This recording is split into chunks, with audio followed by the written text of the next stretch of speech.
안녕하세요. 여러분들은 명절마다 가족끼리 특별하게 먹는 요리가 있나요?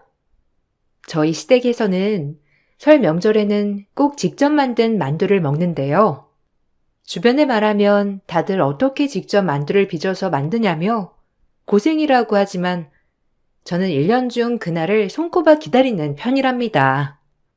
시모와 남편, 저 이렇게 도란도란 앉아서 그동안 못했던 얘기를 나누면서 시간을 보내다 보면 설 명절이 정말 행복하거든요. 결혼을 하고 늘 행복하던 설 명절이 딱 한 번 최악이었던 날이 있었는데요. 오늘 그때 얘기를 한번 꺼내 보려고요. 사실 남편은 홀 시모 아래서 자란 아들이었어요. 다른 형제 없이 남편을 키웠는데 처음에는 정말 걱정이 많았어요. 아무래도 홀시모의 외동아들이면 아들에게 기대하는 바가 크지 않을까 싶었거든요. 그런데 생각보다 시모는 쿨하고 좋으신 분이셨어요. 오히려 제가 시댁을 찾아갈 정도로 시모는 절 너무 편하게 대해주셨죠. 어머님, 저 왔어요. 오늘 어머님이랑 저녁 같이 먹으려고요. 저번에 갔던 곰탕집 맛있다고 하셨잖아요. 거기 또 가긴 번거로우실 것 같아서 제가 이렇게 포장해서 왔어요. 남편 오늘 야근이라고 하더라고요. 저랑 오늘 오붓하게 같이 저녁 식사해요. 낮에는 어디 갔다 오셨어요? 집에 잠깐 들렀었는데 안 계시던데. 요즘 저보다 훨씬 바쁘신 것 같아요. 아이고, 뭘 또 이렇게 사왔어. 바쁠 텐데 여기까지 오지 말고 집에서 푹 쉬지 그랬어. 나 신경 쓸 필요 없어. 나는 낮에 친구들도 많이 만나러 다니고 밥도 잘 먹고 다니고 있어. 일도 해야 하는데 이렇게 하나하나 다 신경 쓰려고 하면 얼마나 힘드니. 괜히 오지 말라니까. 상철이가 요즘 많이 바쁘니? 밖에서 술 마시고 그러는 건 아니지? 걔가 뭐 잘못하는 거 있으면 나한테 꼭 얘기를 해줘. 에이, 그런 거 없어요. 그냥 어머님이랑 밥 한 끼 먹고 싶어서 온 거예요. 제가 이렇게 안 오면 저한테 전화도 잘 안 하시고 그러시잖아요. 저한테 전화 많이 하셔도 돼요. 항상 저 생각해 주시느라고 저야 늘 감사하죠. 저 결혼할 때도 제가 원하는 거 다 들어주셨잖아요.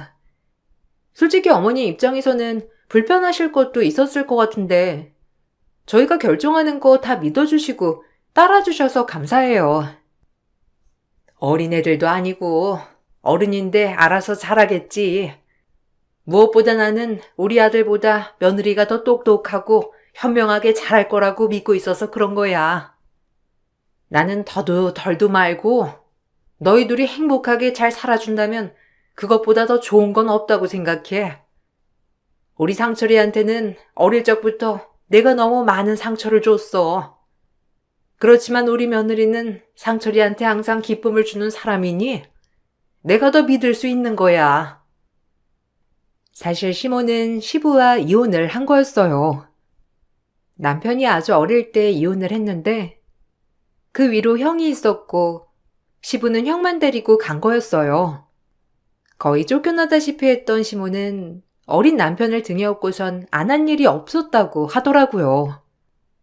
고생을 해가며 키운 아들이었기에 더욱 애틋하게 생각하셨겠지만 오히려 저에게는 더 쿨하게 대해주셨고 전 그게 저를 위한 배려라 생각을 했어요. 언젠가 남편은 시부에 대한 얘기를 한 적이 있었어요.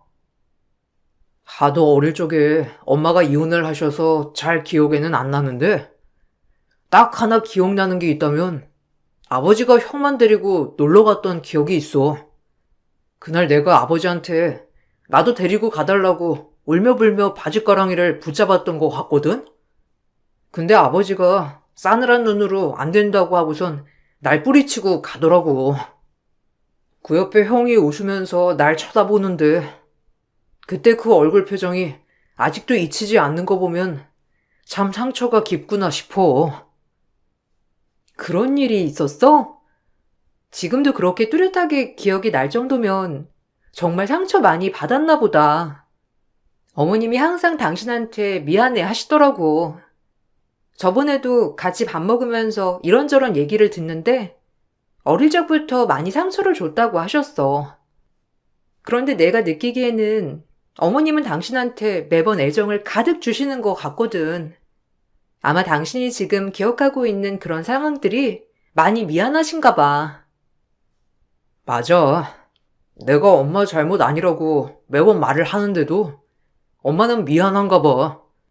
그때 그 상황을 겪게 한 것 자체가 미안하신 거지. 엄마가 막을 수 있었던 상황도 아닌데 뭐. 처음에는 아버지 원망도 많이 했었는데 지금은 뭐 그런 마음조차도 없어. 어딘가에서 잘 살고 계시겠지. 나에게는 가족이라곤 이제 당신이랑 엄마뿐이야. 아마 형은 내 바로 옆으로 지나가도 알아차릴 수 있을까 모르겠어. 그러겠네. 당신 고등학교 때 아버지 찾아간 적이 있다고 했었나? 그럼 그때 형도 얼굴 보고 온 거야? 그때 어머님이 너무 아프셔가지고 도와달라고 부탁하려고 갔다며. 당신도 진짜 용기 많이 냈겠다. 나는 그러길까진 못했을 것 같아. 엄마가 그때는 엄청 아프셔가지고 당장 일도 못 가실 지경이었어. 나는 엄마가 그때 돌아가실까 너무 무서웠고 친척도 없으니까 아버지한테 간 거지. 다행히 집도 그대로라서 아버지를 만날 수 있었는데 그때도 싸늘한 그 눈빛이 잊히지 않더라.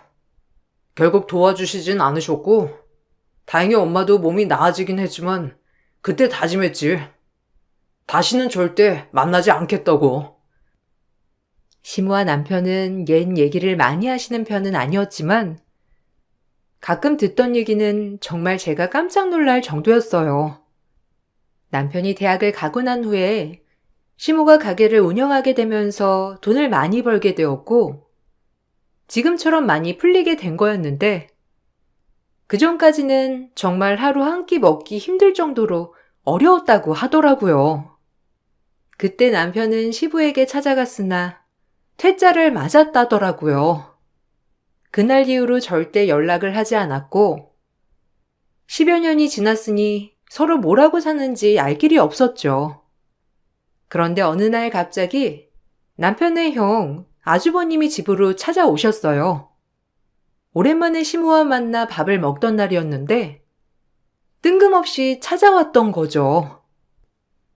상철아, 엄마, 나 상훈이 정말 많이 보고 싶었어요. 그동안 연락도 없어서 죄송해요. 아버지 때문에 한 번도 연락 못 드렸어요. 며칠 전에 아버지 장례식이 끝나서 이렇게 찾아왔어요. 연락을 드려야 하나 고민을 많이 했는데 전화보다는 이렇게 찾아오는 게 나을 것 같다 생각이 들어서 찾아왔어요. 아버지 돌아가시고 나니까 가족이 얼마나 소중한지 알게 되더라고요. 우리 다시 잘 지냈으면 좋겠어요. 갑자기 찾아와서 그게 무슨 말이야? 나 형이랑 가족처럼 지낼 생각 없어. 우리가 안 본 지도 거의 20년이야. 아버지한테 찾아갔을 때도 형은 절대 도와주면 안 된다고 바로 앞에다 두고 뭐라고 했으면서 이제 와서 가족? 왜? 아버지 돌아가시고 나니까 이제야 우리가 보여? 그냥 지금처럼 서로 없는 사람처럼 지내. 이런 식으로 찾아오지 말고. 상철아, 네 마음이 어떤 건진 알겠지만 그때는 우리도 어쩔 수 없었어. 아버지 돈 노리고 오는 사람들도 너무 많았고 어쨌든 그땐 내가 정말 미안하다. 나는 아버지 편을 들어줄 수밖에 없었고 이제 나한테 남은 가족은 너랑 엄마뿐이야. 다른 건 바라는 거 없어. 단지 너랑 엄마랑 가족처럼 정말 행복하게 잘 지내는 게 내가 원하는 거야. 왜 갑자기 이러는지 모르겠지만 아버지 돌아가신 거랑 나랑은 전혀 상관없는 일이야. 평생을 남남처럼 살아놓고선 이제 와서 무슨 가족이야.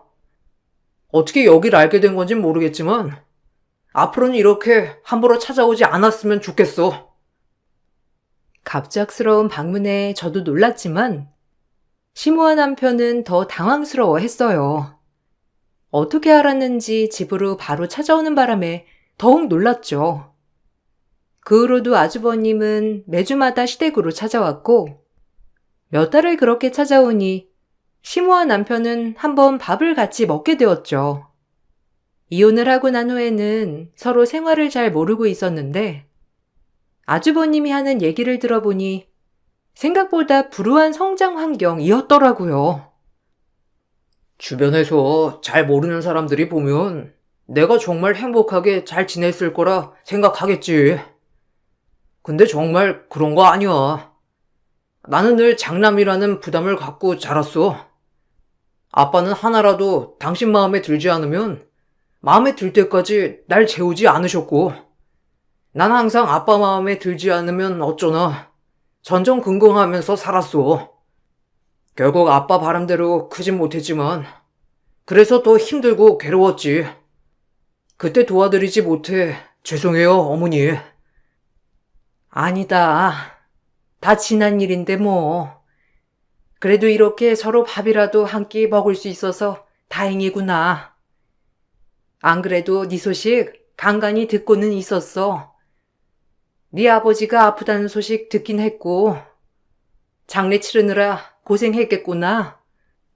그래도 너 하나는 꼭 데려가야 한다면서 고집 부렸을 땐 나보다 훨씬 더 잘 돌보겠거니 생각을 했었는데 이제와 생각해보니 내가 너무 섣부르게 결정한 건가 싶기도 하네. 아니에요. 어머니는 그때 그럴 수밖에 없었잖아요. 그래도 아버지 덕분에 금전적으로는 부족하지 않게 살았죠, 뭐. 아, 들어보니까 어머님도 가게 운영하신다면서요? 10년 전부터 운영하던 가게 잘 되고 있다고 들었어요.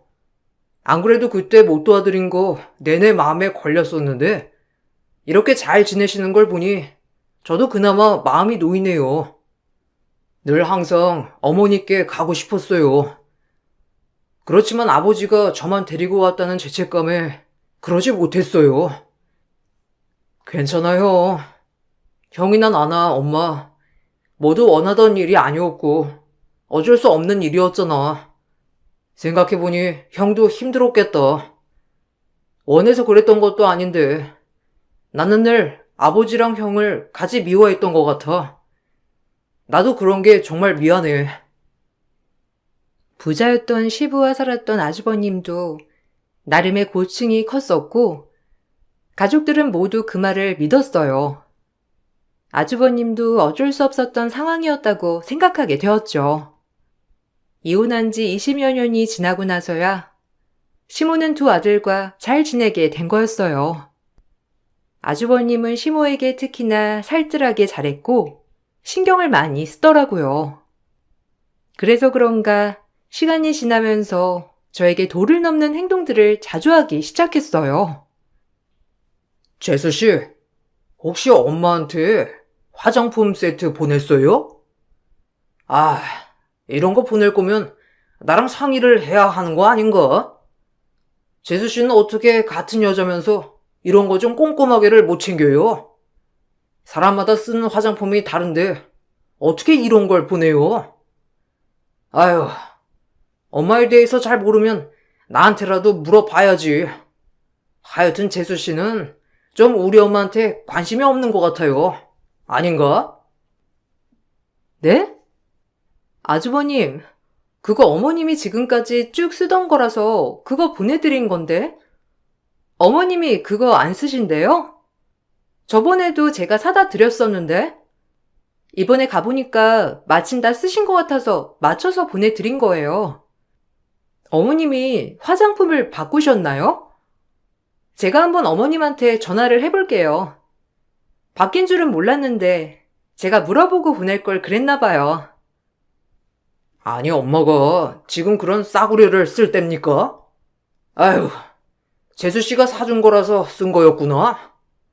어쩐지 우리 엄마 수준에 맞지 않는 화장품이라 나는 깜짝 놀랐네. 재수씨, 좀 엄마 제대로 챙겨요. 며느리는 원래 시부모 잘 모셔야 하는 게 도리인 거 알죠? 재수 씨는 모실 시아버지가 없으니까 시어머니한테라도 2배로 잘해야죠. 보면 엄마한테 자주 가는 거 같지도 않고 그러네. 그리고 왜 자꾸 엄마 집에서 밥을 해 먹어요? 밖에서 모실 생각은 안 한 거예요? 아, 그건 어머님이 밖에서 식사하시는 건 불편하시다고. 가족끼리 좀 편하게 밥 먹자고 해서 집에서 먹는 건데. 밖에서 저희도 먹으면 좋죠. 가고 싶은 곳이 얼마나 많은데요. 그럼 아주버님이 어머님한테 한번 말씀을 해주세요. 이렇게 된 거 저희랑 아주버님 돌아가면서 식사 자리 준비하는 건 어떠세요? 매번 어머님께서 식사 준비해 주셔서 저도 마음이 안 좋았었거든요. 그런 걸 내가 어떻게 준비를 해요, 재수 씨? 원래 이런 건 며느리가 알아서 하는 거라니까. 그리고 엄마는 어떤 거든 다 괜찮다, 좋다고 하는데 내가 준비하는 건 별로 안 좋은 거 같고 재수 씨가 한번 준비해 봐요. 되도록이면 고급스럽게 잘 맞춰서 준비해야 하는 거 알죠? 아주버님은 하나부터 열까지 다 참견하고 저에게 도리를 강요했어요. 시모도 저에게 뭐라 하지 않은 일을 오히려 아주버님이 저에게 뭐라고 하시기도 했죠. 남편이나 시모가 같이 있을 때에는 크게 티가 날 정도로 절 경계하진 않으셨지만 남편이나 시모가 없으면 아주버님은 저에게 냉정하게 대하셨어요. 전에 알던 아주버님이 맞나 싶을 정도로 가족들 앞에서는 세상 좋은 아주버님이셨죠. 재수 씨, 입맛이 많이 없어요? 여기 재수 씨가 좋아한다고 해서 해산물 요리 나오는 곳으로 준비한 건데 많이 먹어요. 그동안 우리 엄마 혼자서 며느리라고 신경 쓰느라 정말 고마웠어요. 이제는 저도 있고 저도 결혼하게 되면 며느리가 들어올 텐데 조금만 기다려요. 제가 좋은 큰 며느리 데리고 올게요. 엄마도 조금만 기다려요. 제가 딱 엄마 보필할 수 있는 며느리감 데리고 올 테니까. 아이고, 무슨 날 보필해. 나는 충분히 혼자서도 잘할 수 있고 네가 결혼한다면 네 행복이 우선이지. 무슨 가족들을 다 신경 쓰니?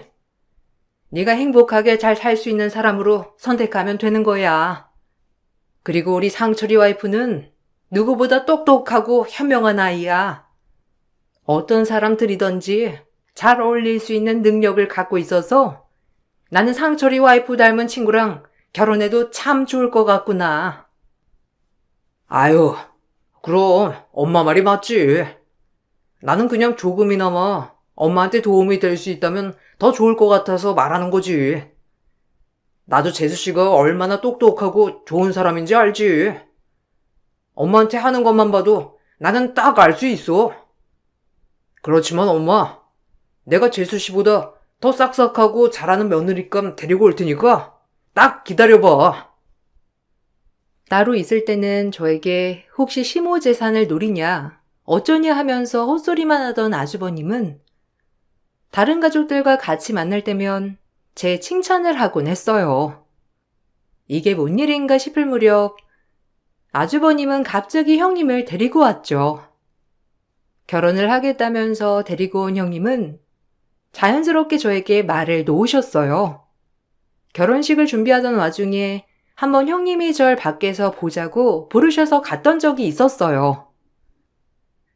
동서, 내가 너무 궁금해서 참을 수가 없어가지고 이렇게 나오라고 했어. 우리 지금 결혼 준비하는 거 알지? 보통 들어보니까 결혼 준비하면서 시댁에서 어느 정도 지원 받는다고 하던데 동서네 집은 어느 정도 지원을 해줄 수 있는 거야? 어머님한테 물어보기 전에 어느 정도 해줄 수 있으신지 알아보면 좋을 것 같아서 내가 동서한테 물어보는 거야. 아, 그런 건 저도 자세하게는 모르겠어요. 저희 이번에 결혼할 때도 저희끼리 모은 돈으로 시작했고 제가 자취하면서 쓰던 물건 그대로 가지고 와서 쓰고 있어서 추가적으로 든 비용도 없었거든요. 남편한테 들어보니까 스몰 웨딩으로 진행하겠다고 하셨던데 왜 지원에 대해서 물어보시는 거예요? 아, 동서 뭘 모르는구나. 요즘 스몰 웨딩은 진짜 스몰 웨딩이 아니야. 그리고 어머님 정도 재력 가면 좀 지원을 해주시지 않을까 싶어서 말한 건데. 그럼 시댁에서 뭐 받은 건 없는 거야? 아니면 예물이라도 받았을 거 아니야. 나는 이런 거 솔직하게 말해야 한다고 생각해. 나중에 알게 되면 서로 피곤하고 서운하기도 할 테니까 말이야. 형님, 저희는 예단, 예물 이런 것도 하나도 안 했어요. 지금 살고 있는 집도 저랑 남편이 서로 돈 모은 거랑 대출받아서 살게 된 집이고 어머님한테 어떤 도움을 받고 준비하지는 않았어요. 그래서 제가 뭐라고 드릴 말씀이 없네요. 에이, 동서, 거짓말 하지 말고.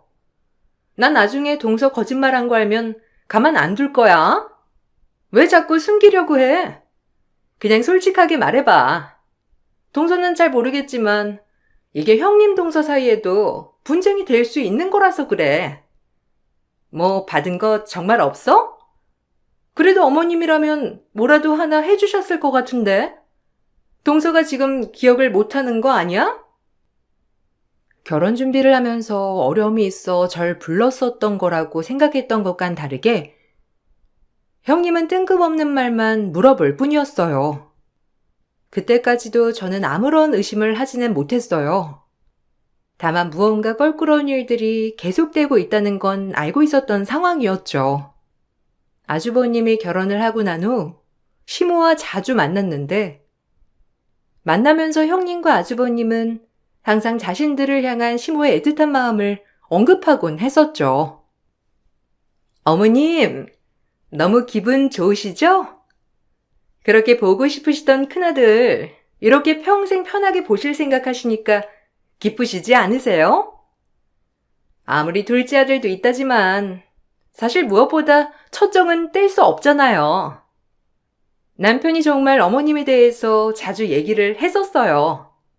어머님도 정말 대단하신 것 같아요. 어떻게 큰아들 보고 싶은 마음 꾹 참으실 생각을 하셨어요? 처음이야 서운한 마음이 컸지. 내가 듣기에는 아들이 내가 아닌 아빠와 살겠다고 했으니까. 상철이야 어린아이였어도 상훈이는 그래도 10살은 넘은 나이였으니 훨씬 본인 생각을 말할 수 있었던 나이였잖니. 이제 와서 얘기하는 거지만 그래서 다시는 첫째를 볼 수 있을 거란 생각은 못했어. 여러 번 찾아가도 매번 거절을 당했었는데 그게 다 애들 아빠 때문이라니. 그러니까요, 어머님. 남편이랑 연애할 때도 항상 어머님 보고 싶다는 말을 자주 했었어요. 아버님께서 돌아가시기 전에 남편도 어떻게 해야 하나 고민이 많았는데 그래서 비로소 아버님이 돌아가시고 난 후에 바로 연락드린 거잖아요. 어머님도 전보다 훨씬 더 뿌듯하시고 기쁘시죠? 그래. 처음부터 이런 상황을 알았다면 내가 어떻게든 조치했겠지만 이미 지난 상황을 어떻게 하겠니? 나는 첫째고 둘째고 모두가 똑같아. 둘 다 내가 소중히 아끼는 아들들이고 이렇게 가정까지 이뤘으니 서로 각자 잘 살기만을 바랄 뿐이지. 이렇게 내 집으로 모여 같이 밥을 먹는 것도 나는 사실 니들이 많이 배려를 해준 거라고 생각한단다. 항상 고마워. 어머님, 저희가 더 감사하죠. 늘 항상 저희 남편이 어머님 많이 생각하는 거 잊지 말아주세요. 아무리 멀리 떨어져 있어도 어머님의 큰아들은 저희 남편이잖아요. 저희도 어머님이랑 더 잘 지낼 수 있게 많이 노력하고 있어요. 동서도 잘하겠지만 제가 노력하는 것도 알아주세요. 형님과 아주버님은 마치 저의 행동을 감시하는 것처럼 하나부터 열까지 일거수일투족을 궁금해했어요. 그렇지만 저희는 그런 형님과 아주버님의 태도가 부담스러워지기 시작했죠. 어느 날부터는 아주버님 형님께서 계속 시모와 합가를 하겠다고 고집을 부리기도 했어요. 시모는 갑작스러운 상황에 당황했지만 형님과 아주버님은 매번 만날 때마다 합가를 언급하더라고요. 어머님, 이제 어머님 나이가 건강을 안심할 수 있는 나이가 아니잖아요. 언제 어떤 일로 쓰러지거나 문제가 있을지도 모르는 거고. 그래서 가족이 곁에 있어야 한다니까요. 그러지 마시고 어머님 노후는 저희랑 같이 보내요. 솔직히 저희가 큰 자식들인데 동서보다 더 챙겨야죠. 어머님이랑 같이 지내면 좋을 것 같아요. 아니야. 나는 혼자가 더 편해.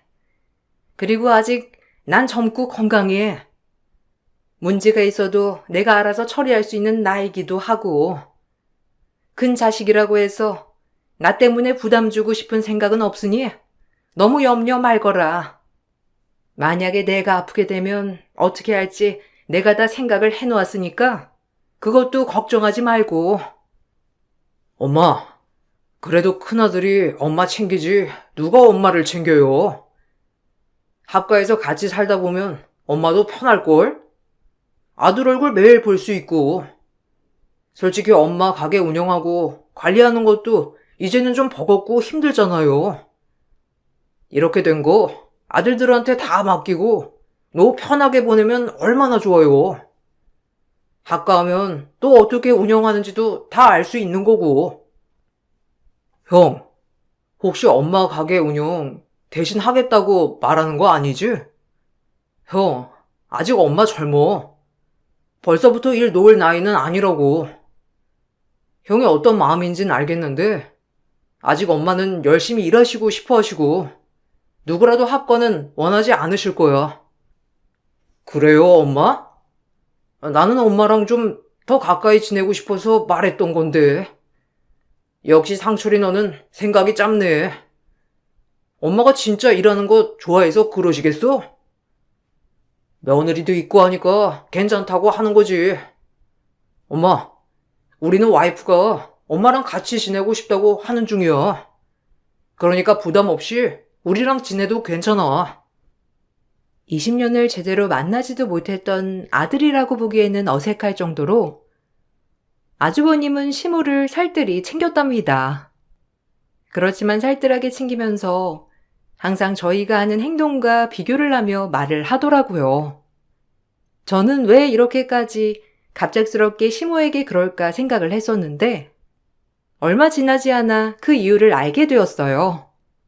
형님이 갑자기 저보고 만나자며 연락을 해 오셨죠. 동서, 혹시 어머님 우리 별로 마음에 안 들어 하시나? 아니, 내가 보기에는 어머님이 너무 동서를 믿고 계시는 것 같아서 말이야. 동서나 나나 직장 다니고 있는 건 마찬가지인데 자꾸만 어머님께서 동서 고생 많다고 말을 하시니까 뭔가 이상해서 물어보는 거야. 동서 혹시 뒤에서 어머님 따로 챙겨? 뭐 선물이라도 하고 그러는 거야? 네? 아니요. 그런 적 없어요. 저한테도 형님 일하니까 서로 도우면서 살아야 한다고 하셨는데요. 아마 어머님이 형님한테는 제 얘기를 꺼내시고 저한테는 형님 얘기를 꺼내신 것 같아요. 제가 아는 어머님은 형제를 차별하고 그러실 분 아니세요. 혹시 아버님처럼 어머님이 저희만 챙길까봐 걱정돼서 그렇게 물어보시는 거예요? 어머님은 절대 안 그러실 분이세요. 아주버님이나 저희 남편이나 똑같은 자식이죠, 뭐. 아니, 뭐. 그게 좀 이상하다고는 생각 안 해? 아니, 우리 남편이 뭐. 오랫동안 연락도 없이 따로 떨어져 지냈다곤 하지만 솔직히 어른들은 항상 첫째가 먼저잖아. 근데 어머님은 그러시지 않으신 것 같아서 말이야. 우리 결혼한다고 했을 때도 뭔가 도와주실 것 같은데 동서나 서방님 눈치 보고 안 도와주시는 건가 싶기도 하고. 아무리 그래도 집안 장남은 장남인데 뭐 동서가 따로 뭐 하는 건 아니고. 형님이나 아주버님은 당연히 저나 남편이 뒤에서 뭔가를 하고 있다고 생각했지만 저희는 전혀 그럴 마음이 없었어요.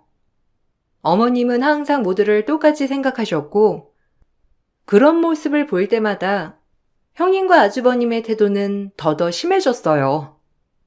제가 일을 하다가 몸이 너무 안 좋아져서 당분간 휴직계를 낸 적이 있었죠. 그때 시모가 너무나 걱정스러운 마음을 형님에게 털어놓았는데 그걸 듣고선 형님은 저에게 가장 먼저 연락이 오더라고요. 아, 형님, 저 몸 아프다고 해서 연락 주신 거예요? 아, 지금은 좀 괜찮아졌어요. 몇 달 좀 무리해서 이래서 그런지 병원에서도 좀 쉬어야 할 것 같다면서 말을 하더라고요. 그래서 이참에 좀 쉬려고요. 뭐, 얼마나 안 좋은데? 목소리 들어보니까 괜찮은 것 같은데. 동서, 나 진짜 궁금해서 그러는 건데, 진짜 아픈 거 맞기는 한 거지? 아니, 나는 어머님이 하도 동서 걱정을 많이 해가지고 죽을 정도로 아픈가 했더니만 그건 아닌 것 같은데? 혹시 어머님한테 점수 따려고 자꾸 몸 아프고 어쩌고 그러는 거야? 동서 아무리 그래도 그렇게까지 거짓말 하는 건 아니지. 네? 아, 지금 무슨 소리를... 제가 왜 그런 거짓말을 해요? 몸이 정말 안 좋으니까 일을 쉬는 건데. 형님, 어머님은 형님도 똑같이 걱정하세요. 형님 저번에 몸 안 좋으셔가지고 어머님한테 연락하셨다면서요. 그때 어머님이 걱정 많이 하셔서 저랑 통화하셨는데 그때는 형님 걱정을 엄청 하셨어요. 근데 무슨 안 아픈데 아픈 척 말했다고 하시는 거예요. 아니 뭐, 좀 이상하잖아. 전에 봤을 때는 멀쩡히 보였는데 갑자기 아프다고 하니까 말이야. 동서 생각보다 좀 예민한가 보다. 아니면 아니라고 말을 하면 되지. 왜 더 수상하게 화를 내고 그래? 암튼 알았어. 동서 아픈 거 맞는 것 같네. 저에게 무슨 말을 듣고 싶은 건지 형님은 앞뒤 없이 저에게 연기를 하는 거 아니냐고 하셨죠. 왜 그런 얘기를 했던 건지는 그 후 찾아온 설 명절에 알게 되었어요. 설 명절 다 같이 모인 자리, 어머님은 만두를 빚기 위해 재료를 다 준비하셨어요. 그런데 갑자기 형님과 아주버님께서 급하게 시모와 갈 곳이 있다면서 시간을 내달라고 사정을 하더라고요. 시모는 영문을 모른 채 같이 나가게 되었죠. 아주버님이 시모를 모시고 나간 사이 형님은 얼굴빛이 싹 바뀌면서 저에게 냉정하게 말을 하더라고요. 형님, 어디 가시는 거예요? 만두는 다녀오셔서 만드실 거예요? 오래 걸리실 일이면 제가 냉장고에라도 담아둘게요. 좀 이따가 남편도 온다고 하니까 다 같이 모여서 만들면 될 것 같아요. 시간은 어느 정도 걸리세요? 오시는 시간에 맞춰가지고 재료 다시 준비하고 있을까요? 참, 왜 착한 척이야? 됐고, 우리 오기 전에 만두 900개 빚어놔 동서. 그 정도는 할 수 있지? 어머님이랑 밖에서 이것저것 해야 할 일이 있으니까 놀고 먹는 네가 해. 내가 지금 만두까지 앉아서 빚어야 되겠어? 형님, 갑자기 왜 그러세요? 만두 900개를 어떻게 저 혼자 빚어요? 왜 이러신진 모르겠는데 그냥 집에 오실 때까지 기다릴게요.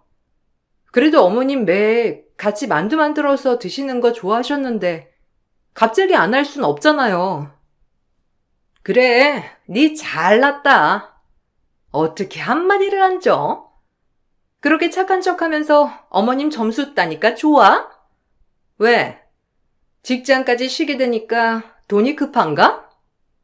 이제야 슬슬 본색을 드러내네. 그렇게 잘 보이고 싶으면 놀고 먹는 네가 해. 형님은 저를 발로 밀었고 전 당황해 뒷걸음치다 넘어지고 말았죠. 그런데 그때 시모가 형님한테 제 명찰을 던지시면서 소리를 치셨어요. 고작 법률 사무실에서 차나 따르는 년이 검사한테 나불대? 본색? 니들이 이제야 본색을 드러내는 거겠지? 그 피가 어디 갈까 싶었더니만 역시나 하나도 편한 게 없구나. 부창부수라고? 남편이 그 모양 그 꼴이니 아내까지 이 모양이니? 어따 대고 무시야? 당장 사과 못해? 어머님, 그게 아니라요. 아니, 동서가 자꾸 착한 척 하면서 어머님한테 잘 보이려고 그러잖아요. 어머님, 그건 모르셨죠? 어머님 재산 동서네가 다 받으려고 술 쓰는 거예요. 저희 오고 나서 동서며 서방님이며 전보다 더 잘하려고 노력하잖아요. 원래 저희 없었으면 어머님 재산 다 자기들 건데 저희 있으니까 어쩔 수 없이 나눠야 하니 이제 와서 잘하는 척 하는 거라고요. 연기? 연기는 니들이 대상감이지. 애초에 나한테 찾아올 때부터 이상했어. 그렇게 부자였을 때는 날 거들떠도 보지 않았던 애가 갑자기 이제야 날 찾아와. 그것부터가 이상했지. 됐고, 나는 이제 아들 한 명뿐이니 더 이상 찾아오지 말거라. 사실 알고 보니 형님과 아주버님은 연애를 10년 넘게 한 거였어요. 원래 시부가 정말 잘 살았지만 아주버님이 대학에 진학한 이후부터 점점 망하기 시작해 돌아가실 때에는 재산을 한 푼도 못 남겨주셨던 거죠. 반면에 시모는 어릴 적에는 고생을 꽤나 했지만 나중에는 가게로 성공하게 되면서 알부자가 되셨어요. 이 사실을 알고서는 형님과 아주버님은 집이라도 한 채 받을 수 있지 않을까 싶어 찾아왔던 거였고, 둘이 결혼할 때는 물론이고 생활할 때도 시모가 아무것도 해주지 않자 저와 남편이 중간에서 커트하는 거라는 결론까지 내리게 된 거였죠. 어처구니 없게도 저희는 정말 시모에게 받은 게 없었지만 형님과 아주버님은 저희에 대해서는 제대로 알아보지도 않고 분명 많이 받았을 거라 생각을 했어요. 결국 그 생각이 이 사단을 일으키게 된 거였답니다. 거기다가 시부는 그렇게 믿던 큰 아들에게 사업체 운영을 맡겼었는데 사실은 시부의 사업이 망하게 된 이유도 바로 아주버님과 형님의 가소비 때문이었죠. 자신들의 채무를 감당하지 못하자 시모를 갑자기 찾아오게 된 거였어요. 뒤늦게 미안하다며 연락이 왔어요. 동서, 내가 미안해.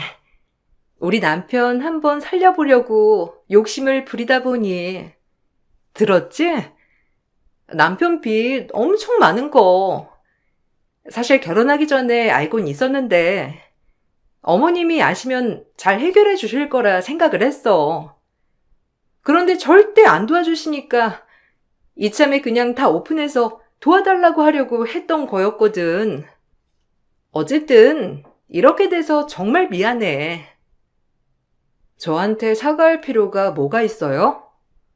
이렇게 만든 거 당신이랑 당신 남편이지. 앞으로 저희 가족에게 연락도 하지 마세요. 그렇게 상처를 주시고서는 결국에는 또 상처를 주시네요. 남편도 많이 반성하고 있어. 미안하게 생각하고 있는데 한 번만 기회를 주면 안 될까? 우리 이러다가 정말 길거리에 나앉게 생겼어. 동서가 가서 잘 말하면 어머님이랑 서방님도 이해해 주실 거야. 당신이라면 이해할 수 있어? 돈 받으려고 연기하고 다른 사람 무시했는데 그거 다 용서해 줄 수 있어? 웃기는 소리 하지 마. 당신네들은 길거리가 딱이야. 더 이상 우리 가족들한테 상처 주지 마. 다시 한번 연락하면 가만 안 둘 거야. 당장 우리 인생에서 꺼져!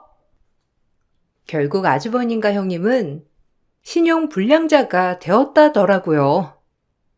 애초에 처음부터 솔직하게 말했다면 달라졌을까 생각도 들지만 그 사람들은 100번 같은 일이 있어도 솔직하게 말할 일은 없었을 것 같아요. 가끔씩 형님과 아주버님의 연락이 오긴 했지만 우리 모두 받아주진 않고 있어요. 단순히 시모의 재력 때문에 다시 찾아왔다고 생각하니 저보다는 시모의 상처가 더 크실 거라 생각이 들어 마음이 아프더라고요. 그 상처받은 마음, 저희와 함께 얼른 치유하셨으면 좋겠네요. 저희의 사연 들어주셔서 감사합니다. 다음 명절에는 어머님과 남편과 도란도란 오랜만에 행복하게 만두 빚으며 지내보려고요. 모두들 행복하세요.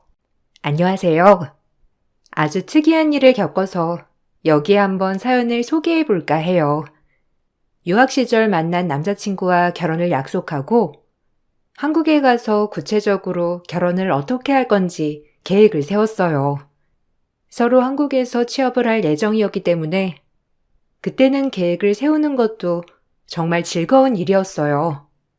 그렇게 모든 공부를 끝내고 귀국을 한 날, 공항에서 예비 시어머니를 보았고, 예비 시어머니는 절 위아래로 훑어보시곤 인사도 안 받으셨습니다.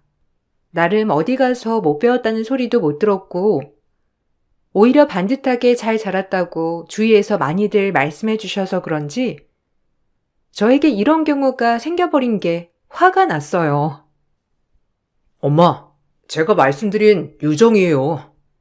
저랑 결혼하기로 했고, 나중에 정식으로 인사시켜 드릴게요. 일단 얼굴 먼저 보세요. 무슨? 결혼 얘기는 나중에 하고, 얼른 들어가자. 고생 많이 했어, 우리 아들. 엄마가 차 대기시켰으니 얼른 가자. 넌 저렇게 수준 낮은 애랑 만나니? 네가 말한 애 얼굴 좀 보려고 왔더니만. 무슨 수준하고는, 에휴, 딱 봐도 못 사는 애 티난다. 남자친구에게 다 들리게끔 제 얘기를 하고 눈길도 안 주며 휙 돌아서서 가는 예비 시모를 한참이나 뚫어지게 보았어요. 너무 황당하고 어이가 없었지만 본인도 당황스러웠나 싶어 이해하려고 생각했지만 강렬했던 첫인상은 계속해서 절 괴롭혔고 급기야 남자친구와 다투기도 하였어요. 그럴 때마다 남자친구는 본인 엄마는 좋은 분이다 라고 하더라고요. 제게 이런 일이 일어날 줄이야 정말 몰랐기 때문에 이런 것이 예비 시댁과의 마찰이구나 싶은 느낌이 들었습니다. 우리 엄마가 그땐 좀 당황해서 그래. 내가 여자친구랑 귀국하니까 얼마나 당황하셨겠어. 전화로는 다 말씀을 드렸는데, 그래도 아직까지 내가 결혼한다고 하니까 당황스러우신가 봐. 아무래도 하나뿐인 아들이니 조금 섭섭하신 감도 있겠지. 언제까지 품 안에 자식이라고. 하나뿐인 아들이라 섭섭하신 게 아니라 내가 마음에 안 드신 거 아니야? 걱정되네. 그럴 리는 없어. 내가 엄마 잘 설득할 거고, 난 너 같은 여자 절대 놓치기 싫거든. 그러니까 나만 믿고 따라오면 돼. 근데 나 이런 경우는 진짜 처음이라 황당해.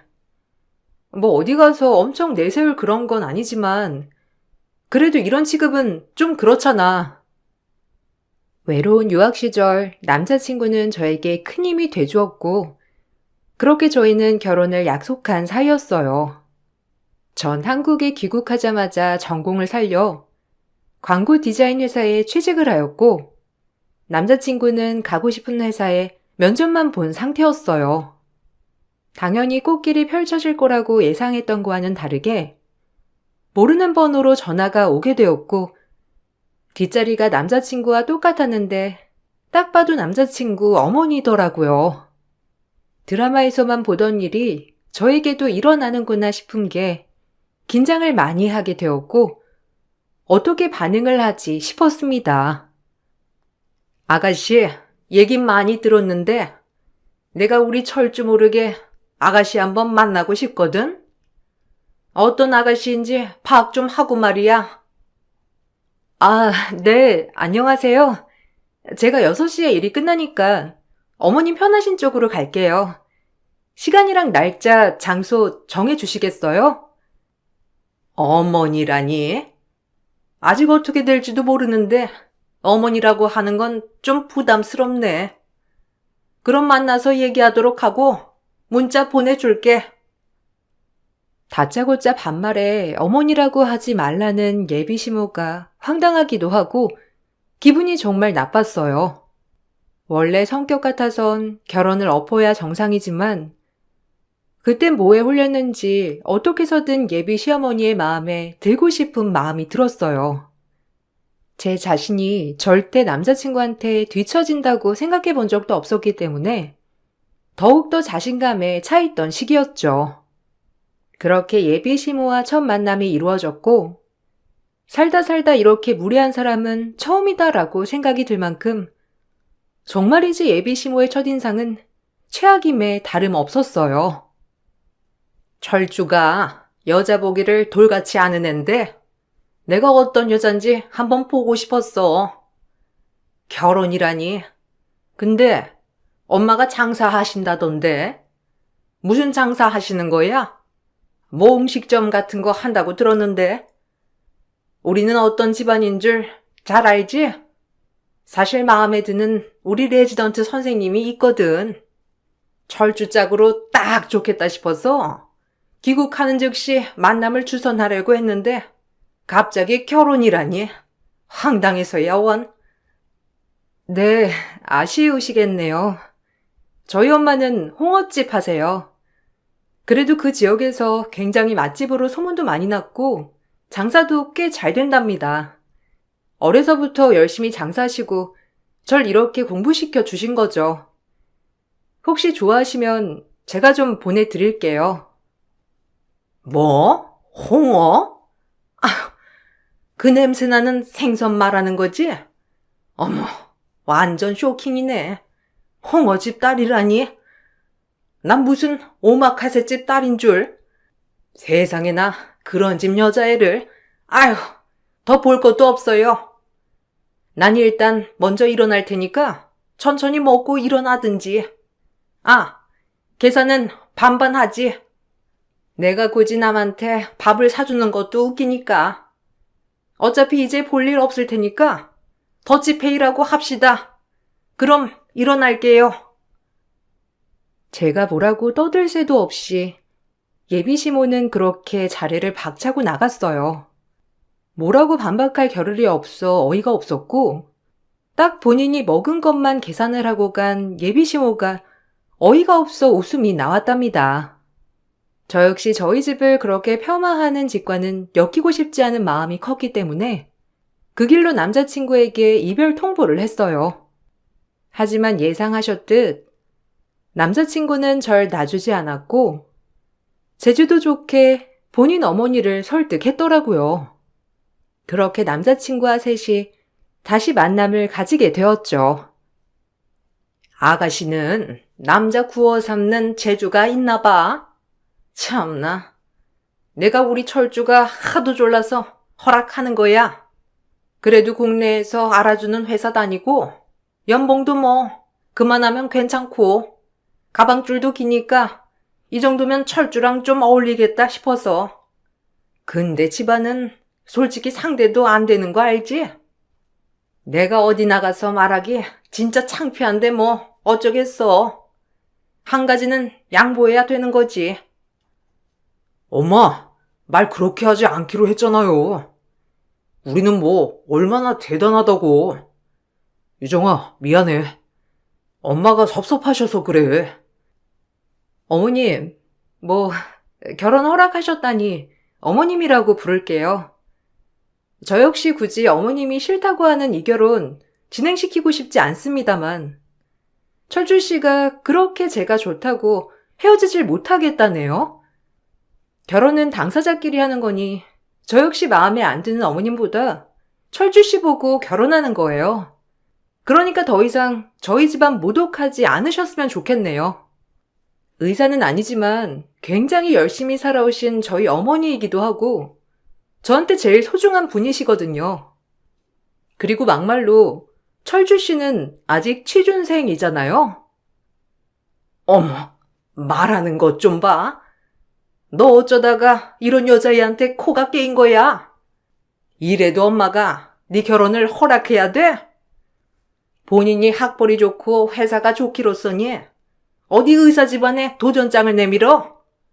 나는 의사 가본 딸이었어도 고민해볼 판국이구만. 유정아, 미안해. 유정이가 원래 이러지 않은 앤데 엄마가 자꾸 집안을 들먹거리니까 그렇죠. 제발 말 조심 좀 해주세요. 내 말이 틀렸니? 아빠도 안 계시고 홍어집이 웬 말이야 정말.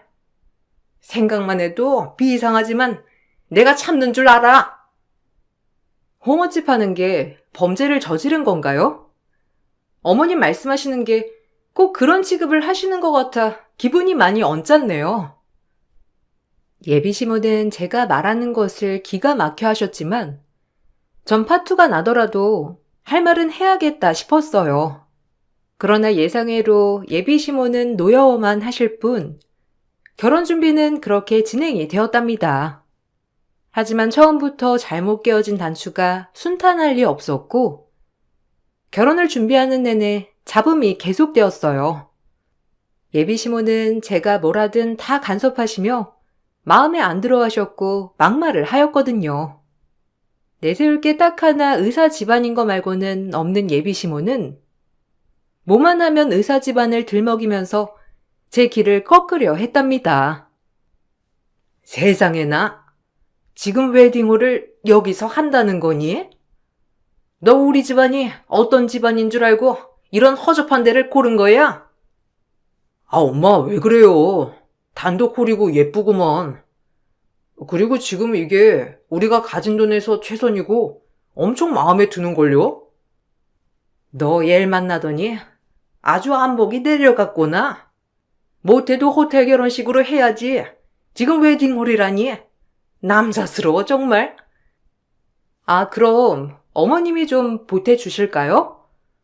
저희가 가진 예산에선 이게 전부였는데 어머님이 보태주시면 그렇게 할게요.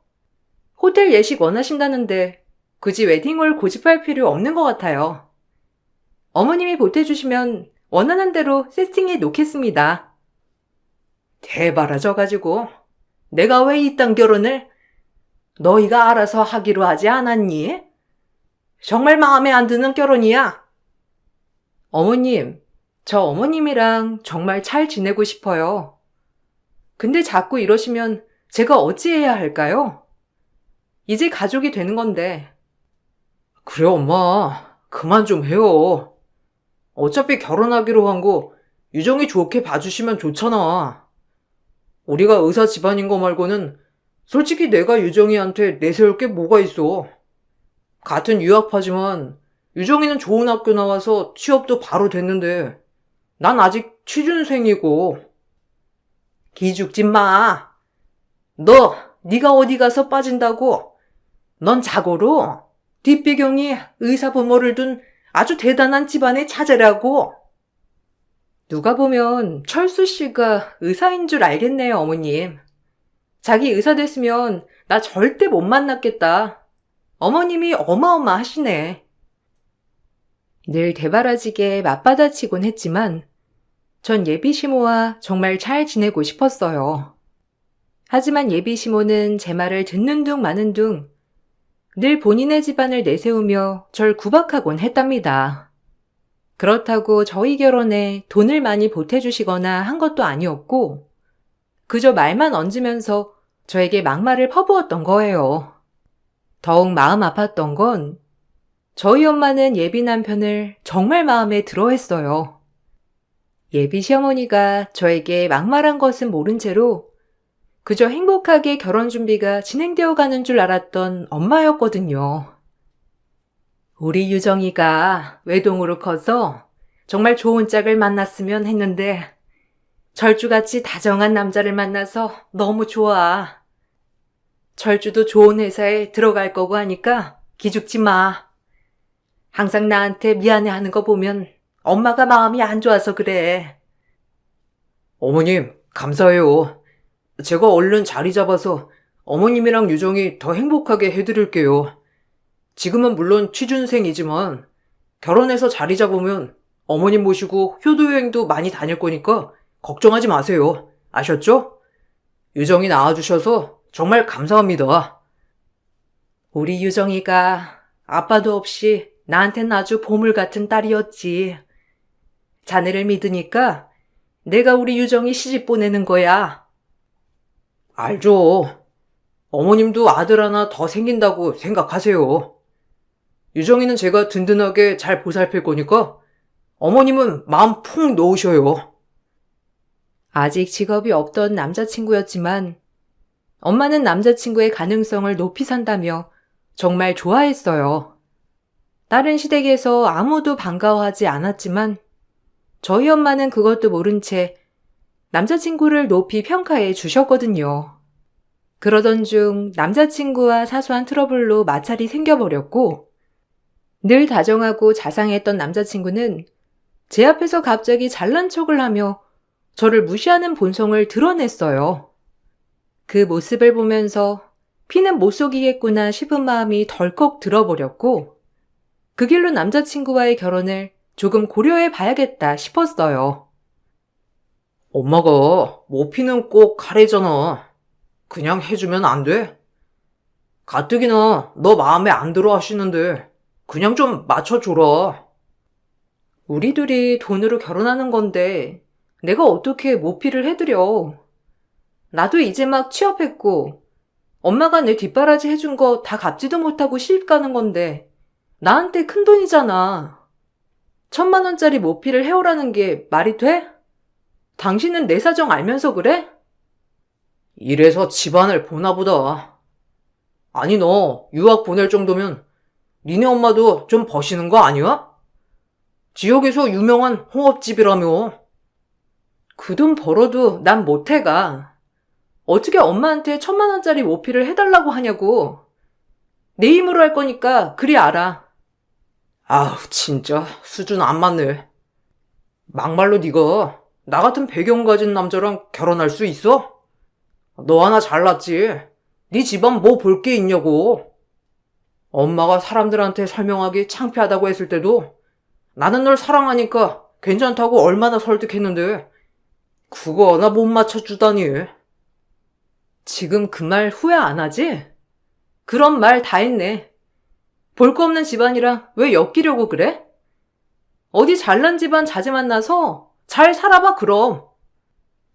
남자친구의 말에 너무나 충격을 받은 저는 그 길로 돌아서 버렸고 남자친구는 제 앞에서 무릎을 꿇고 본인의 뺨을 철썩철썩 치며 자책했어요.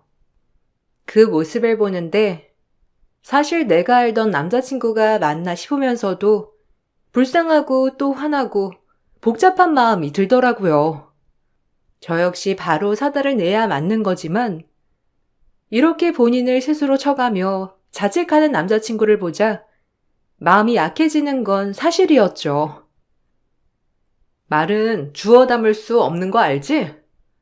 철주 씨 천성이 드러난 거야. 이제껏 우리 집안을 볼품없는 집안이라고 생각했겠지. 내가 잘못이야. 진짜 미쳤나 봐. 하도 엄마한테 세뇌를 당해서 나도 모르게 나온 거야. 내가 설마 그렇게 생각했겠어? 그러니까 말이야. 그렇게 생각할 줄 몰랐는데 그랬다니 나야말로 더 충격이었지. 이 김에 끝내는 게 맞겠어. 아니, 절대 다신 그런 말 입에 꺼내는 일 없을 거야. 그러니까 한 번만 봐주라. 나 너한테 그동안 엄청 잘했잖아. 그리고 장모님한테도 얼마나 잘했는지 알잖아. 제발 단 한 번의 기회를 주면 안 되겠니? 너만 바라보고 너한테 잘할게. 본인이 한 말을 어떻게 잊으라는 거야? 솔직히 어머님이랑 다를 게 없잖아. 당신은 다르다고 생각했는데 실망했어. 다신 너 실망시키는 일 없을 거야. 그날 내가 얼마나 자책했는 줄 알아? 진짜 미안해. 평생 네 돌쇠가 될게. 그동안 참 잘했던 남자친구였기에 한 번의 기회를 더 주기로 마음을 먹었고 결국 결혼 준비는 계속 진행이 되었답니다. 그러던 어느 날 남자친구와 같이 백화점에서 나오는데 한 중년 남성이 다가왔고 남자친구는 그 모습을 보고 절 다른 데로 유인시키더라고요. 그 남자는 저희를 보고 씩 웃으면서 돌아섰고요. 제가 어찌된 일이냐고 묻자 남자친구는 변명을 했어요. 정신 이상한 남자야. 우리 엄마한테 정신과 진료받았던 사람인데 내가 아들인 걸 어떻게 알고 자꾸 나한테 접근하는 거야. 어머, 그럼 너무 위험한 거 아니야? 제정신도 아니라며. 이렇게 따라다닐 정도면 신고해야지. 뭐 하고 있는 거야? 똥이 무서워서 피하냐? 더러워서 피하지.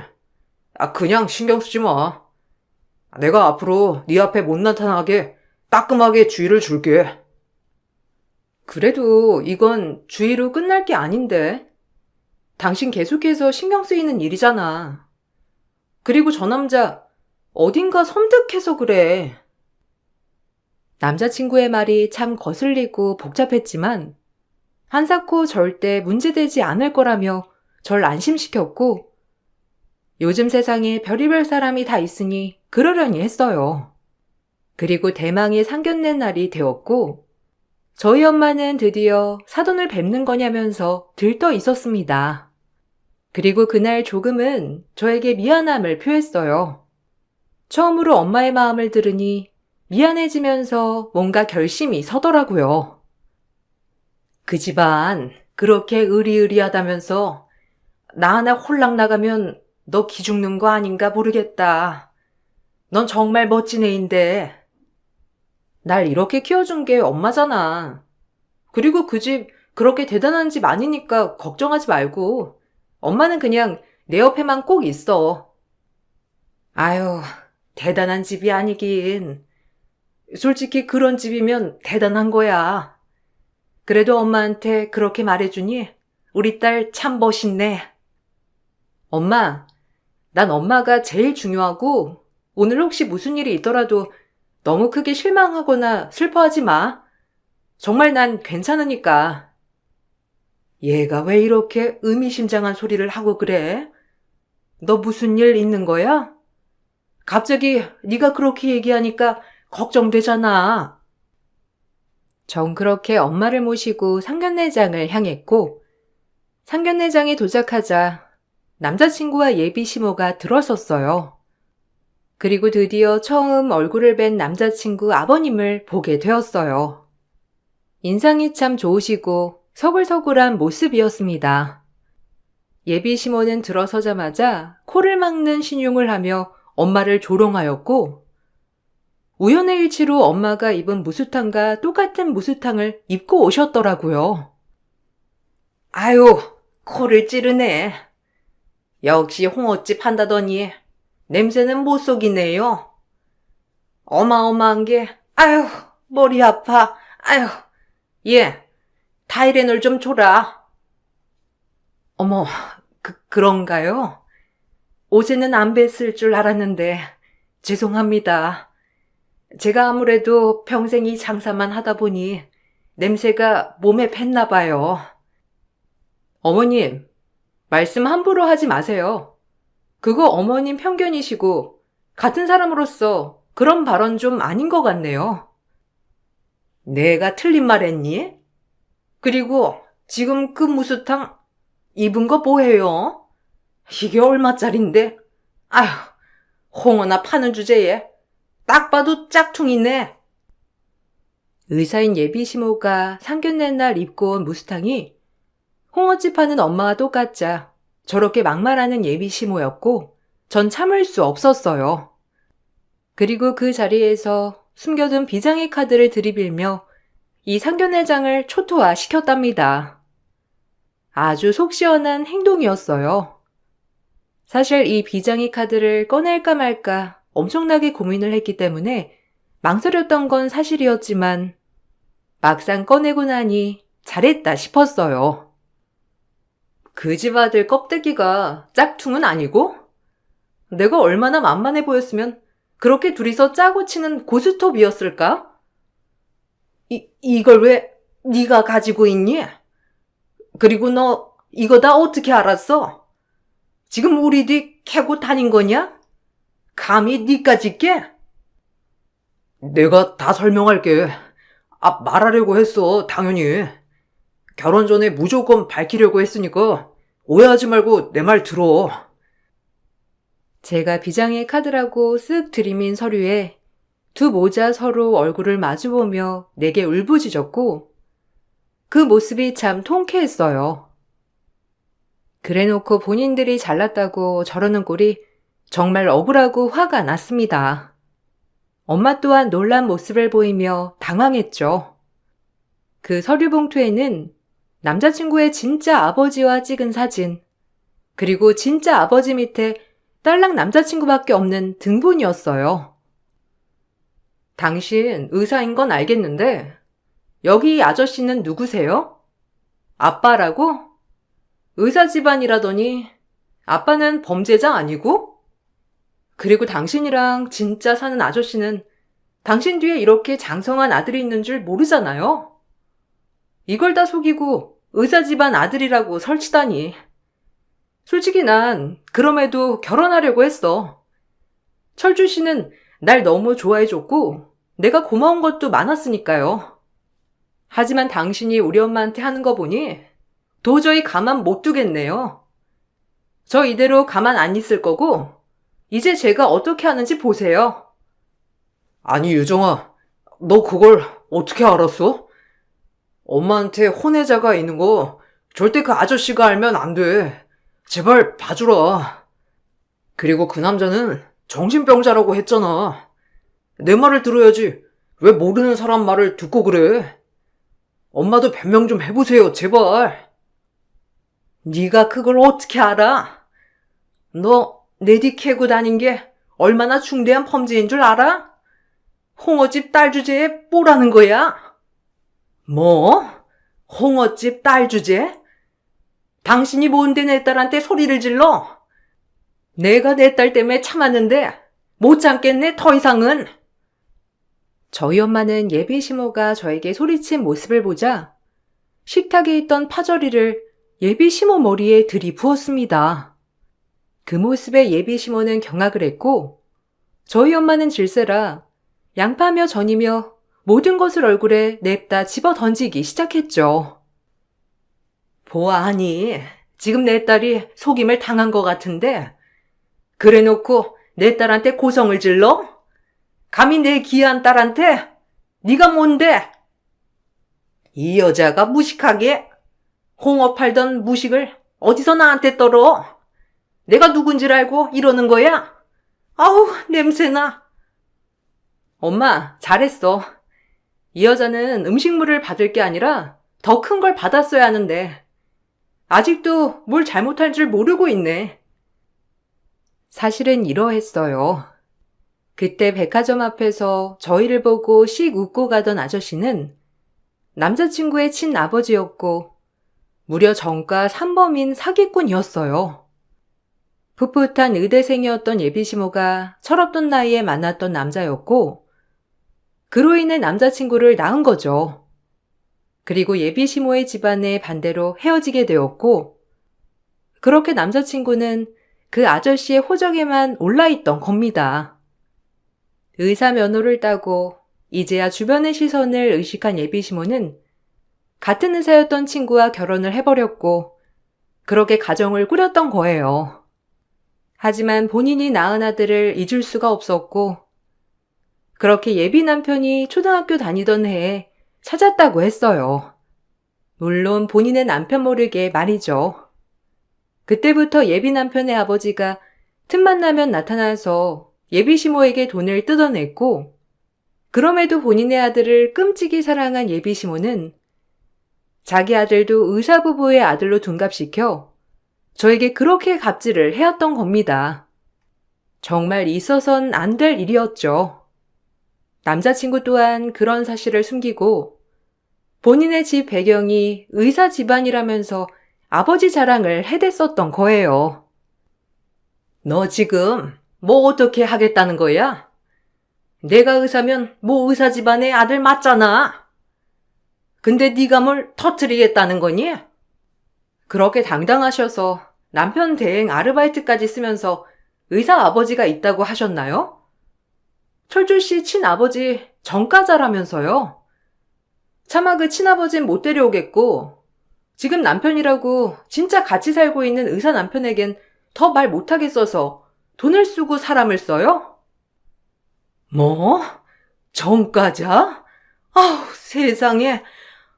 그래놓고 지금 저한테 홍어 냄새 난다, 뭐 한다 하신 건가요? 사람으로서 할 짓인가요? 철주 네가 말해봐. 지금 우리 유정이가 말한 게 다 사실이야? 아니 어떻게 이렇게 사람들을 감쪽같이 속이고 행동을 해? 장모님, 제가 다 설명드릴게요. 유정아, 일단 진정하고 얘기해야 할 얘기들이 많지만 진정부터 하는 게 좋을 거야. 처음에 그 아저씨가 나보고 당신 키워낸 값 달래더라? 혼수 비용이라고 생각하라면서 그때까지 당신이 정말 불쌍했어. 어떻게 이런 아버지 밑에서 자랐을까? 어머니를 대놓고 어머니라 부르지도 못하면서. 근데 당신 어머니가 한 말이 잊히지 않는 거야. 본인 과거 생각 못하고 우리 집안 업신여기고 그래도 오늘만 잘 넘기면 다 덮으려고 했어. 그만큼 당신이 소중했으니까. 근데 끝까지 우리 집안 업신여기는 당신 어머니 보고 깨달았지. 더 이상 못 참겠다. 본인 주제를 알려드려야겠구나 한 거야. 아이고, 두야. 무슨 이런 일이. 아줌마, 여기 냉수 한 잔만 가져다 줘요. 이런 여자는 냉수 한 사발을 맞아야 정신 차리지. 어머머, 아유, 이 여자가 미쳤나? 아, 왜 이렇게 우악스러워? 철주야, 엄마 좀 살려줘라. 내가 아주 이런 여자랑 말을 못하겠네. 전 그리고 기가 막혀하는 엄마를 모시고 집으로 와버렸고 당장 예비 시모의 진짜 남편인 의사 아저씨를 찾아갔어요. 워낙 본인의 남편을 병원 이름까지 대면서 누구라고 말하고 다녔던 예비 시모였기에 금방 찾을 수 있었고 전 이 모든 이야기를 다 폭로해 버렸답니다. 의사 아저씨는 제 말을 믿지 않았지만 그동안 의심스러운 게 한두 가지가 아니었던지 제 얘기를 듣고 예비 시모에 대해 낱낱이 조사를 했어요. 그리고 제 말이 모두 맞아떨어지자 예비 시모에게 이혼 소송을 걸게 되었답니다. 그둘 사이에는 다행히도 오랜 세월을 살았지만 자식은 없더라고요. 그렇게 철저히 예비 시모에게 위자료 소송까지 거는 의사 아저씨였고 본인을 몇십 년 기만한 것을 용서하지 못하겠다며 길길이 날뛰었어요. 예비 시모는 울면서 싹싹 빌더라고요. 처음으로 그 비는 모습을 보자 웃음이 나오면서 이 여자의 끝이 이런 결말이었구나 싶은 것이 전 웃음이 나오더라고요. 여보, 미안해. 다 말하려고 했어. 근데 차마 입이 떨어지질 않더라고. 정말 미안해. 그래도 우리 산 세월이 있잖아. 애도 못 낳는 데서 그런 줄 알았고, 그래도 불구하고 살아온 정이 있으니 내 자식도 포기했건만. 지는 뒤로 지혜를 낳아서 챙기고 있었어. 소름 돋고 가증스러운 것. 너 진짜 내가 가만 안 둘 줄 알아? 내 지인들 동원해서 너 망하게 할 거니 지켜보라고. 저도 저지만 평생을 예비 시모에게 속아서 살아온 의사 아저씨가 불쌍했고 진짜 예비 시모의 악행에 소름이 돋았어요. 꼭 이렇게까지 했어야 했니? 우리 철주가 불쌍하지도 않아? 저런 남자 밑에서 자라서 내가 얼마나 가여웠는데. 근데 왜 저한텐 그러셨어요? 본인 아들 귀하고 소중하면 남의 딸 귀한 줄도 아셨어야죠. 당신이 저희 엄마 무시하고 절 업신여기지만 않았어도 전혀 일어나지도 않을 일이에요. 차라리 그렇게 사랑하는 아들이랑 둘이 사는 것도 나쁘지 않겠네요. 호적상 남편인 의사 아저씨랑 이혼하시고 철주 씨랑 새 출발하세요. 그게 원래 맞는 거고 순리니까 말이에요. 그래도 그렇지. 이렇게 한 여자의 인생을 망쳐놓으니까 속이 시원하냐? 엄마, 너 때문에 이혼당하고 난리 날 판이야. 왜 날 탓해? 지금 나보고 죄의식 가지라는 거야, 뭐야? 본인이 했던 행동들을 되돌아봐. 업신여긴 건 당신 엄마니까. 니네 엄마 소중하면 우리 엄마도 소중해. 우리 엄만 당해도 되고 너네 엄만 당하면 안 되니? 이게 무슨 개떡 같은 논리야? 제 말에 입술을 파르르 떨며 눈물을 떨구는 예비 시모였고 결국 이혼을 당하고 위자료까지 줘야 했어요. 그리고 예비 남편은 저에게 사죄를 하러 엄마 가게까지 와서 눈물을 흘렸지만 사실 예전에 저희 집을 한번 무시했던 전적이 있어서 그런지 마음이 풀리지 않았어요. 그리고 그렇게 저희는 파혼의 수순을 밟게 되었답니다. 다행히 예식이 많이 남아있던 터라 위약금 없이 모든 것이 취소 진행이 되었어요. 그럼에도 전 이 파혼의 사유가 전적으로 남자친구의 집안에 있었기 때문이라 생각해서 정신적 위자료 청구 소송을 걸었답니다. 제가 소송을 걸자 그렇게 미안하다고 하는 남자친구도 태도를 돌변했어요. 너네 집이나 우리 집이나 뭐가 달라? 겨우 홍어 파는 주제에 진짜 깝죽거릴래? 우리 엄마 인생 파탄 내놓고 네가 감히 잘 살 수 있을 것 같아? 그래놓고 위자료? 두고 봐라. 내가 위자료 한 푼을 주나? 너네 홍어집 문 닫게 할 줄 알아. 그래, 네 눈물은 악어의 눈물쇼였지. 그 핏줄 어디 가겠니? 정과자 핏줄에 막말 엄마 핏줄. 딱 네 수준이 거기까지야. 우리 같은 유업파 출신 애들한테 너 소문 잘못 날 줄 알아. 내가 아주 네 인간관계 다 끊어버리려니까 기대해도 좋아. 네 말 믿고 내 인간관계가 파탄날 정도의 사이였다면 애초에 끊겨도 좋아. 어디 마음대로 해봐. 안 무서우니까. 그리고 그렇게 모든 걸 속이고 네 뒷바라지한 네 엄마 생각해서라도 취직이나 좀 하자. 들인 돈이 얼마인데 그러고 사니? 그리고 정말 긴 소송 끝에 남자친구는 저에게 위자료를 주어야 했습니다. 소송이 끝나고 나서야 속이 시원했어요. 이 모든 게 다 끝났다는 안도의 해방감과 행복함이 밀려왔죠. 그리고 엄마한테는 세상 그 누구보다도 자랑스럽다고 얘기해 주었답니다. 엄마 역시 많이 슬퍼하셨지만 그럼에도 제 앞날을 멋지게 응원해 주시더라고요. 같이 유학을 했던 친구들에게 듣기론 전 남자친구의 어머니는 전 남자친구가 만나는 여자마다 의사 집안이라며 아직까지 몰락한 본인을 돌아보지 못하고 갑질을 하신다고 하더라고요.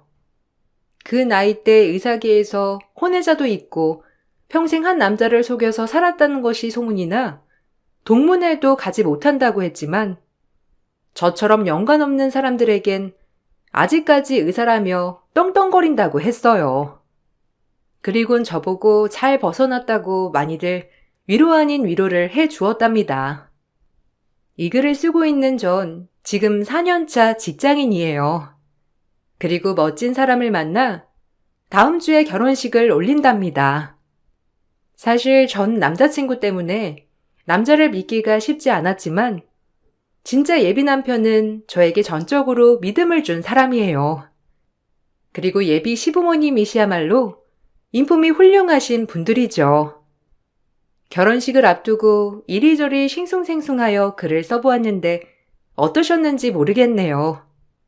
과거는 과거일 뿐 현재를 위해 살겠다는 각오 한마디 남기고 글을 마치겠습니다. 평안한 날 되시길 소망할게요. 감사합니다. 안녕하세요. 저는 40대 여성입니다. 여기서 많은 분들의 사연을 들으면서 공감을 많이 했었는데요. 주변에는 너무 창피해 제 얘기를 꺼낼 수 없고 이렇게나마 속 시원하게 제 얘기를 해보고 싶어 이렇게 글을 써보게 되었어요. 전 사실 얼마 전까지 유부녀였답니다. 허탈하게도 이혼을 하게 되었는데 속이 시원하면서도 한편으로는 허무한 마음이 들었네요. 제 전남편은 주변에서도 다 알 정도로 사랑꾼이었어요. 연애 3년 동안 어찌나 살뜰하게 자랐는지 주변에서 복받았다면서 말할 정도였죠. 제가 어쩌다 지나치며 했던 얘기들도 잊지 않고 챙겼던 게 바로 전남편이었어요. 어머, 여보, 이게 뭐야? 아침에 일어났더니 식탁에 미니 케이크가 있던데 이거 당신이 사온 거야? 일어났을 때 나 좀 깨우지 그랬어. 어제 늦게 끝나고 이것까지 챙겨오느라고 고생했겠네. 여기 내가 엄청 좋아하는 곳이잖아. 어떻게 케이크까지 다 사왔어? 여기 사려고 하면 낮에 갔다 와야 하는데 어떻게 사고 온 거야? 진짜 감동이야. 에이, 뭘. 저번에 당신이 여기 케이크 오랜만에 먹고 싶다고 했었잖아. 그게 생각이 나서 점심시간에 잠깐 갔다 왔어. 점심에 가도 사람 진짜 많더라. 하마터면 당신 먹고 싶다던 케이크는 없을 뻔 했다니까.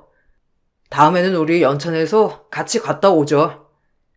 이번에 가보니까 빵 종류도 더 많아졌더라고. 우리 연애할 땐 거기 진짜 많이 갔었는데, 그렇지? 아침에 당신 괜히 일찍 일어나는 것 같아서 안 깨웠어. 피곤할 텐데 이렇게까지 다 세팅해놓고 진짜 너무 감동이었어. 케이크 조금이라도 먹고 가지 그랬어. 아침에 그럼 아무것도 안 먹고 갔던 거야? 배고팠겠네.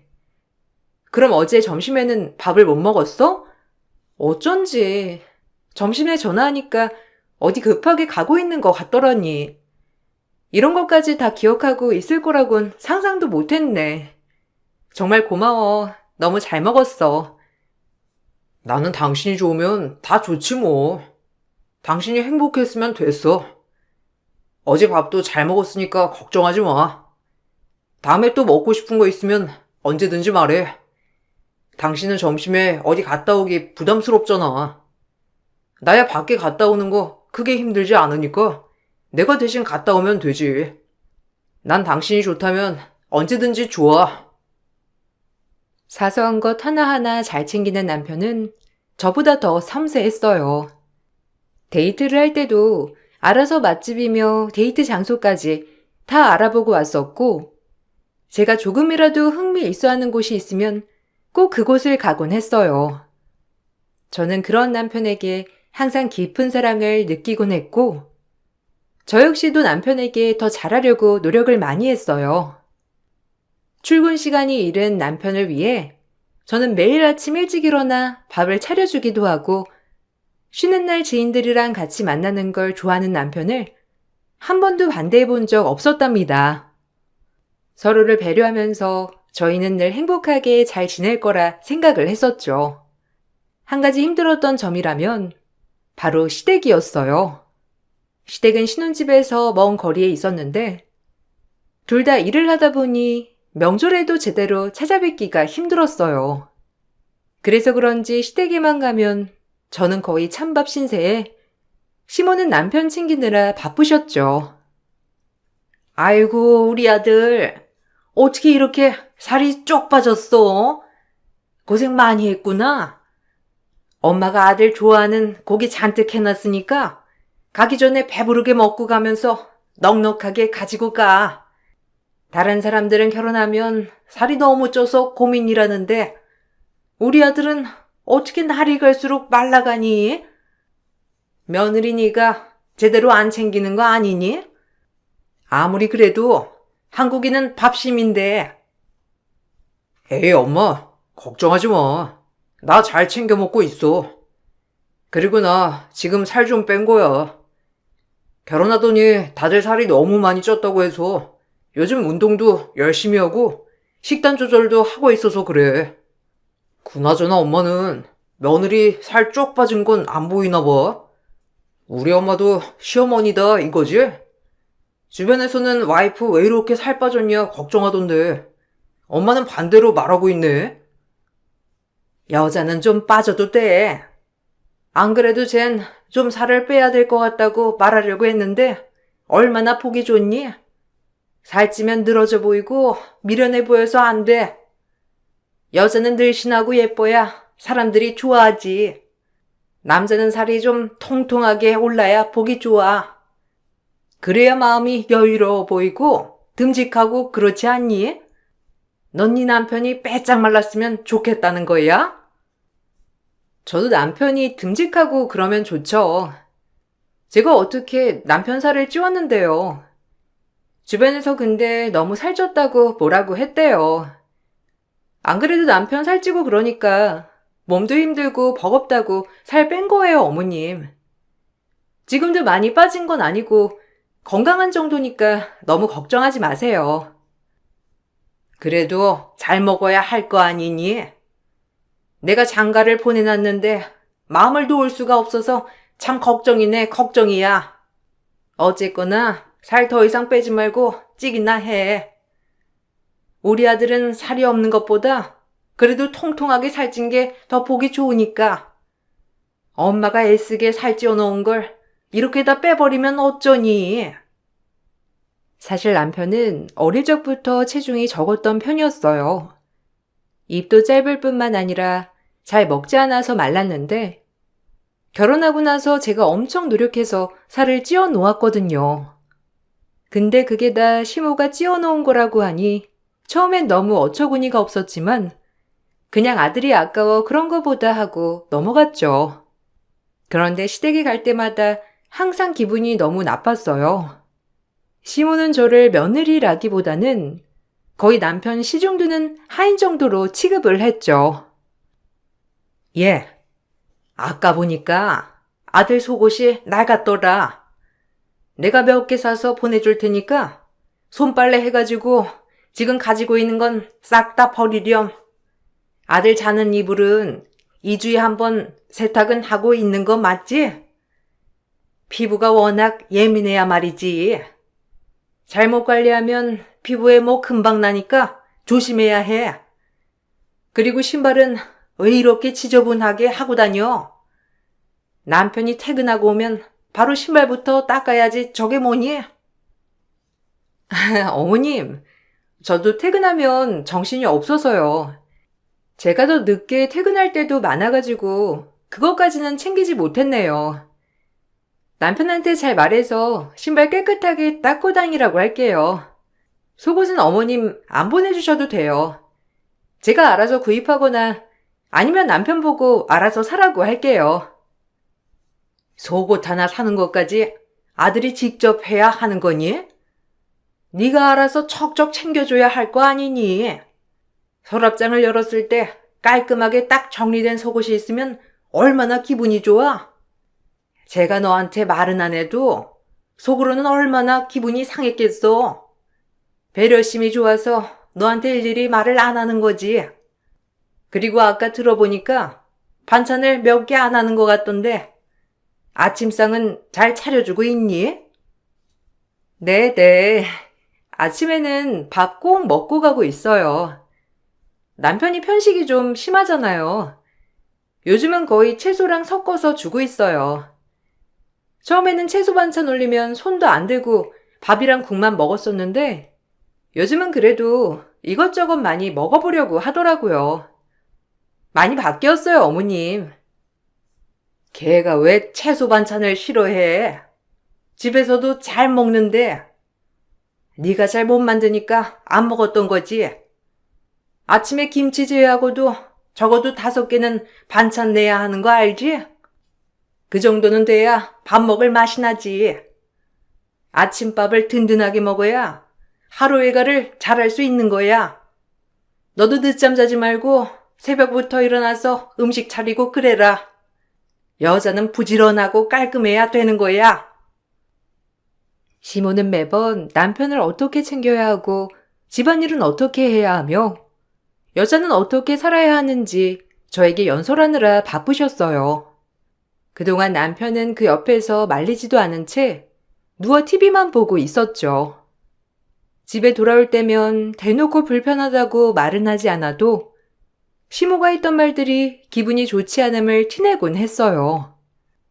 그런데 남편은 그걸 아는지 모르는지 시모가 고의로 그런 건 아닐 거라며 절 달래곤 했죠. 엄마가 당신한테 바라는 게 많아서 그래. 애초에 바라는 게 없는 사람한테는 이것저것 말을 못 하잖아. 당신이 잘하니까 엄마도 잘하는 애한테 하나라도 더 가르쳐 봐야 되겠다 싶어서 말하시는 거지. 당신이 마음에 들지 않아서 그러는 건 아니라니까. 우리 엄마 말은 틱틱해도 속마음은 그렇지 않으셔. 얼마나 따뜻하고 정이 많으신 분이신데. 이것 봐. 당신이랑 나 먹으라고 음식도 잔뜩 싸주셨잖아. 진짜 싫으셨으면 이런 거 싸주셨겠어? 그래도 이건 내가 먹으라고 주신 게 아니라 당신 먹으라고 주신 거 같은데? 보면 당신이 좋아하는 것만 잔뜩 해주셨잖아. 나는 떡 좋아하지도 않는데 당신 떡 좋아하니까 쌀로 뽑아서 주시고, 고기 좋아하는 당신 먹으라고 고기 주시고, 아까 그리고 나보고 내일보다 남편을 더 우선시해야 한다셨어. 자기야, 엄마는 그런 시대에 태어나서 그래. 우리가 그 시대에 살아보지 않아서 그런 거지. 막상 우리도 그 시대였으면 그게 당연하다고 생각했을걸? 그렇다고 내가 우리 엄마가 한 말처럼 당신이 그랬으면 좋겠다고 하는 것도 아니잖아. 그냥 엄마가 하는 말은 한 귀로 듣고 한 귀로 흘려. 어차피 자주 뵙는 것도 아닌데 굳이 그렇게 신경 쓰면서 스트레스 받을 필요가 뭐가 있어. 그렇긴 하는데 아까 어머님도 그러셨잖아. 적어도 한 달에 한 번은 왔으면 좋겠다고. 당신도 시간 되면 그렇게 하겠다고 했으면서 난 벌써부터 걱정이야. 지금도 이렇게 가끔씩 만나는데 만날 때마다 상처받고 나는 서운해하고 있잖아. 지금부터 고민할 필요가 뭐가 있어. 어차피 우리 바빠서 여기 한 달에 한 번 절대 못 내려와. 그냥 엄마 안심하라고 말하는 거야. 아빠랑 엄마랑 사이 별로 안 좋으시잖아. 그러니 바라볼 게 나밖에 없으셔서 그래. 그냥 자기가 조금만 이해해줘. 내가 자기한테 더 잘할게. 알았지? 남편은 저에게도 참 잘하는 사람이었지만 다른 사람들에게도 친절했죠. 유독 저에게 잘해줬던 건 맞았지만 그렇다고 저에게만 잘해준 건 아니었어요. 한 번은 남편이 회사 여직원과 사적으로 대한 내용을 제가 보고선 다투게 되었어요. 남편은 절대 그런 사이가 아니라 해명을 했었죠. 당신, 이거 뭐야? 당신 여직원이랑 이런 대화까지 해? 서로 연애 상담까지 해주는 관계였어? 여직원은 왜 당신한테 오빠라고 하는데? 거기다가 남자친구랑 헤어져가지고 외롭다고? 이런 말을 상사한테 할 수 있는 거야? 내가 보려고 봤던 건 아니지만 어떻게 이런 대화를 아무렇지 않게 할 수가 있어? 당신 설마 여직원이랑 가까운 사이 그런 거 아니지? 에이, 무슨 소리야. 난 절대 그런 짓 안 해. 그리고 나랑 얘랑은 그냥 친한 사이일 뿐이야. 알지? 우리 같이 몇 년 동안 한 팀이었다가 찢어지게 된 거. 원래 다른 남직원도 같이 여기 채팅방에 있었는데 걔가 퇴직하면서 연락이 끊겨가지고 얘랑만 연락하고 있는 거야. 회사에서 솔직히 이렇게 의지할 사람이 어디 있어. 얘 나보다 한참 어려. 10살이나 어린데 그런 사이가 될 수가 없지. 아무리 친한 사이라고 해도 직장 상사로 만났는데 오빠라고 한다고? 나는 10년을 같은 회사에 다녀도 회사 내에서 아무리 친해져도 오빠라고 하거나 나한테 누나라고 하는 사람 없는데 지금 무슨 소리를 하고 있어? 그럼 나한테 누가 누나라고 하거나 오빠라고 부르라고 해도 당신 아무렇지도 않겠네? 이거 진짜 오해할 수 있는 내용이야. 당신 너무 예민하다. 당신도 직장 내에서 친한 사람들 많잖아. 그 같은 회사 동료 중에서 당신한테 언니 언니 하면서 따르는 애도 있잖아. 그러면서 무슨 이런 거 가지고 그래? 왜? 우리가 성별이 달라서 그런 거야? 우린 그런 사이 아니야. 막말로 우리는 같이 사우나도 할 수 있다니까. 진짜 그런 사이면 연애 상담을 해줬겠어? 당신이 생각하는 그런 거 절대 아니니까 의심하지도 마. 남편은 여직원과의 관계가 단순히 직장 선후배일 뿐이라고 말했어요. 본래 팀에서 서로 흩어지게 된 사이라 다른 사람들보다 애틋함이 있을 뿐이라고 했죠. 수상한 점들이 있었지만 저 역시 직장에 다니고 바빴기 때문에 일일이 다 신경을 쓸 수는 없었어요. 남편도 눈코 뜰 새 없이 바쁘게 일을 하는 사람이라서 그 바쁜 와중에 외도를 저지를 거라곤 상상조차 하지 못했죠. 저는 평일에는 야근도 하면서 바쁘게 보냈지만 주말에는 확실하게 휴식을 취할 수 있었어요. 그렇지만 남편은 평일 주말 할 것 없이 직장 일에 얽혀 있었죠. 그러다 보니 시간이 지나면서 같이 시간을 보낼 일이 많이 없더라고요. 여보, 이번 주말에 뭐해? 저번 주에 이번 주말 좀 한가할 것 같다고 캠핑 가자고 했었잖아. 그때 우리 같이 봤던 글램핑장 있지? 거기 예약하기 엄청 힘든데 이번에 딱 한 자리 비어 있더라고. 우리 거기 갔다 올까? 당신도 저번에 보고선 엄청 좋을 것 같다고 했었잖아. 같이 갔다 오면 좋을 것 같아. 주변에 산책로도 잘 되어 있고 당신도 오랜만에 좀 쉬고 말이야. 이거 어쩌지? 나 이번 주말에 급한 모임이 있어가지고 회사 업무랑 연결된 거라서 내가 빠질 수가 없는데 우리 그냥 다음에 가면 안 될까? 이번에 꼭 가야 하는 일이라서 너무 미안해. 내가 쉰다고 했었는데 그래도 저녁에는 좀 한가할 것 같으니까 같이 저녁이라도 먹을까? 당신 저번에 가고 싶다던 그 레스토랑 내가 예약할게. 이번 주에도 바빠? 당신 회사 일은 당신 혼자 다 하는가 보다. 거기는 일하는 사람이 없어? 어떻게 회사 일을 당신 혼자 하는 것 같아? 저번 주도 바빠서 얼굴도 못 보고 지나가고 저저번 주도 당신 바빠서 밥 한 끼도 같이 못 먹었잖아. 요즘 출장도 너무 많아진 것 같고 일 너무 많이 하는 거 아니야? 그러게. 요즘 너무 바쁘네. 나도 왜 이렇게 일정이 바쁜지 모르겠어. 아무튼 좀 이따가 보면 괜찮아지겠지. 이번에 일이 좀 여러 개가 진행돼서 그런가 봐. 힘들게 일하고 나면 휴가나 뭐 이런 거 주지 않을까? 그거 보고선 열심히 해야지 뭐. 아무튼 내가 레스토랑 예약할 테니까 저녁은 꼭 같이 먹어. 이렇게 약속을 해도 결국 남편과는 식사 한번 하지 못한 채 주말을 보내는 날들이 많았어요. 저도 직장인이었기에 어느 정도 이해는 했지만 너무 심한 거 아닌가 싶은 생각이 들었어요. 이런 제 생각에 의심의 싹이 차츰 틔우게 된 이유가 있었죠. 바로 지인들 모임에서 한 지인이 저희 남편을 타 지역에서 봤다고 했어요. 근데 그날 남편은 다른 지역으로 출장을 간다며 저에게 말을 했었는데 막상 포착된 곳은 전혀 다른 지역이었어요. 수상하다 생각을 해 늦게 퇴근하는 남편을 기다리고는 바로 추궁을 했어요. 늦게까지 일한 남편한테 이렇게 불쾌하게 물어봐야 되겠어? 좀 쉬는 시간 주고서 물어보면 안 되는 거야? 당신이 생각하는 그런 거 아니야. 내가 그 지역이라고 언제 말했는진 모르겠는데 거기 아니고 당신 지인이 봤다던 거기 출장 간다고 했어. 당신이 잘못 안 거야. 왜 당신이 잘못 알았다고는 생각을 안 하는 건데? 무작정 내 잘못이야? 분명히 당신 거기라고 말했잖아. 그래서 그 지역에 어떤 게 유명하고 좋은지 나랑 그때 대화한 거 아니었어? 그래 놓고서는 왜 이제 와서 다른 지역이었다고 말하는 건데? 그것부터가 너무 수상해. 왜 거짓말을 한 거야?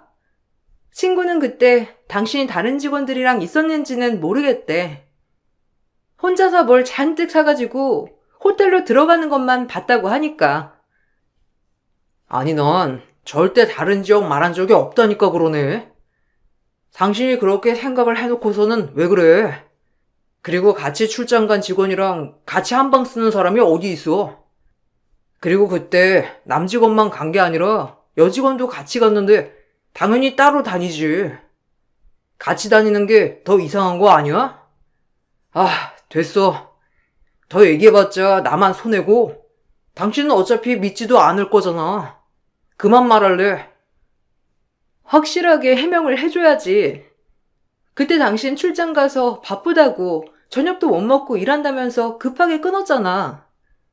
근데 딱 그 전화 끊었던 시간에 당신이 호텔에 들어가는 걸 봤다는데 그래도 내가 이상하게 의심하는 거야? 아니면 당신이 나한테 제대로 설명을 해줘야 하는 거 아니야? 남편은 그날 후로 입을 꾹 다물고 아무런 설명도 하지 않았죠. 한 달이고 두 달이고 그 일에 대해서는 전혀 언급을 하지 않으니 답답할 노릇이었어요. 저도 일상을 보내며 바쁘게 지내다 보니 시간이 지날수록 그 기억은 흐릿해져 갔고 결국 남편과 마치 아무 일도 없었던 것처럼 어물쩍 넘어가게 되었어요. 그러던 중 우연히 지인과 반차를 내고 식사를 하러 가는데 남편이 한 여직원과 밥을 먹고 있는 걸 보게 되었어요. 근데 지인이 바로 저 여자라면서 그때 그 지역에서 같이 호텔에 들어갔던 여자가 있었는데 똑똑히 저 여자라며 알려주더라고요. 충격적이게도 그 여자는 남편과 사적 대화를 나누었던 그 여직원이었습니다. 전 화가 나 남편에게 당장 따져 물었는데 남편은 너무도 당당하더라고요. 도대체 왜 그러는 거야? 그 지인은 날 제대로 알기나 한대? 아니면 소연이를 알기나 한대? 우리 둘 다 제대로 알지도 못하면서 왜 애먼 사람을 잡아? 그리고 당신도 마찬가지야. 잘 알지도 못하는 사람이 하는 말을 그대로 들으면 어쩌겠다는 건데? 진짜 내가 호텔에 들어간 거 맞아? 소연이랑 나랑 둘이서 호텔 들어간 거 당신이 봤어? 내가 본 건 아니지만 당신이랑 그 여직원 분명하다니까 그런 거지. 당신도 그때 인정했잖아. 호텔 들어갔다는 거. 근데 그때 혼자 갔다며? 지인이 집에 가보고서는 자기 차 블랙박스 확인해서 보내준다고 했어. 확실하다고 나한테 호언장담해서 내가 이렇게 물어보는 거야. 너 진짜 지독하다 정말. 날 이렇게 못 믿어가지고 왜 결혼했냐? 날 이렇게 못 믿을 거면서 왜 나랑 결혼했냐고. 이렇게 의심하고 생사람 잡을 거면 애초에 결혼을 하면 안 됐던 거 아니야? 고작 다른 사람 말 때문에 날 이렇게 이상한 취급을 해? 이상한 취급이 아니라 솔직히 그 여직원이랑 당신 이상했잖아. 그때 이후로도 대화 나눈 거 나 다 봤어. 당신이랑 그 여직원 하트 이모티콘 주고받고 그리고 그전 대화는 싹 삭제해 놓았더라? 그런데도 내가 의심을 못해? 당신이 이러니까 내가 삭제를 하는 거야. 당신이 몰래 보고 의심할까봐. 내가 떳떳하게 그냥 놔뒀을 때, 아무것도 없을 때부터 당신은 의심했잖아. 난 이런 상황 진짜 싫다니까. 당신이랑 이런 상황 만들기 싫어서 삭제하는 거라고. 당신이 괜히 보고선 오해할까봐. 나라고 이런 거 일일이 신경 쓰고 싶겠어? 별거 아닌 거 가지고 진짜 유난이네 정말. 그렇게 남편과는 냉전을 겪게 되었죠. 시모는 남편과 다툰 걸 들었는지 그날로 매일같이 전화를 하시더라고요. 제가 바빠서 전화를 받지 못하면 문자를 산더미처럼 보내놓기도 하셨는데 죄다 모든 잘못은 저에게 있다는 내용이었어요. 한 번은 제가 전화를 받게 되었는데 무작정 제가 바짝 엎드려 용서를 구해야 한다셨죠. 남자가 바깥 일을 좀 하다 보면 친해지는 사람도 있기 마련이야. 너는 사회생활 한다는 애가 그 정도 하나 이해를 못 해주고 어쩌니? 아이고, 아들한테 내가 이걸 듣고선 얼마나 기가 막히던지. 밖에서 상사 눈치 보느라 힘든 애가 집에 와서까지 마누라 눈치 보면서 살아야 되겠어? 예. 남자가 솔직히 한번 밖으로 눈 돌렸다고 해가지고 가정을 버리겠니? 네가 그럴수록 남자는 겉으로 놔두는 거야. 어머님, 지금 남편 두둔하시는 거예요? 아무리 그래도 이건 아니죠. 저도 들어보니까 남편 주변에서는 이미 소문이 자자하던데요. 그 여자랑 그렇고 그런 사이라는 거 저만 이제야 안 거더라고요. 남편은 죽어도 아니라고 발뺌하는데 주변에서는 다 맞다고 하고 예전에는 어땠을지 몰라도 요즘은 그러면 사람들한테 돌 맞아요. 무슨 그런 이유로 돌을 맞는다니? 남자는 다 그런 거야. 한 번씩 그러면서 배우는 거라고. 그리고 걔가 그러고 싶어서 그랬겠니? 걔가 낮은 직급도 아니고 높은 직급인데 부하들 어르고 달래려고 하면 좀 더 가까워질 수도 있는 거지. 너 지금 네 눈앞에 있는 것만 보면 안 되는 거야. 나중에 아들이 더 높은 자리에 가면 이 정도는 아무것도 아니라니까. 어머님, 저 더 이상 못 참겠네요. 남편은 죽어도 아니라고 억울해하니 제가 뭐 더 이상 설명할 필요도 없을 것 같지만 어쨌든 저희 좀 더 생각을 해봐야 할 것 같아요. 저한테 이렇게 말씀하지 마시고 남편한테 좀 얘기를 해보세요. 예, 네가 지금 헤어지면 너만 손해야. 아무리 세상이 바뀌어도 이혼은 여자 손해라고. 남자야 한 번 하든 두 번 하든 또 결혼할 수 있지만 여자한테는 이혼이 흠이잖니. 한 번 갔다 오면 다른 남자들이 널 거들떠 보기라도 하겠어? 닳고 다른 여자한테 누가 좋다고 하겠니? 그러지 말고 꼭 참고 지내봐. 더 지내다 보면 아들도 다시 잘 얘기해보자고 나올 테니까. 시모는 저에게만 참아야 한다고 강조하셨죠. 저는 더더욱 남편과 헤어져야 되겠다는 결심을 했어요. 그렇지만 남편은 절대로 자신은 외도를 저지르지 않았다며 억울해했고 만일 헤어진다고 하더라도 내 의부중 때문이라고 주장했어요. 전 증거를 모으기 위해 노력했죠. 그런데 남편은 세심한 만큼이나 철저했어요.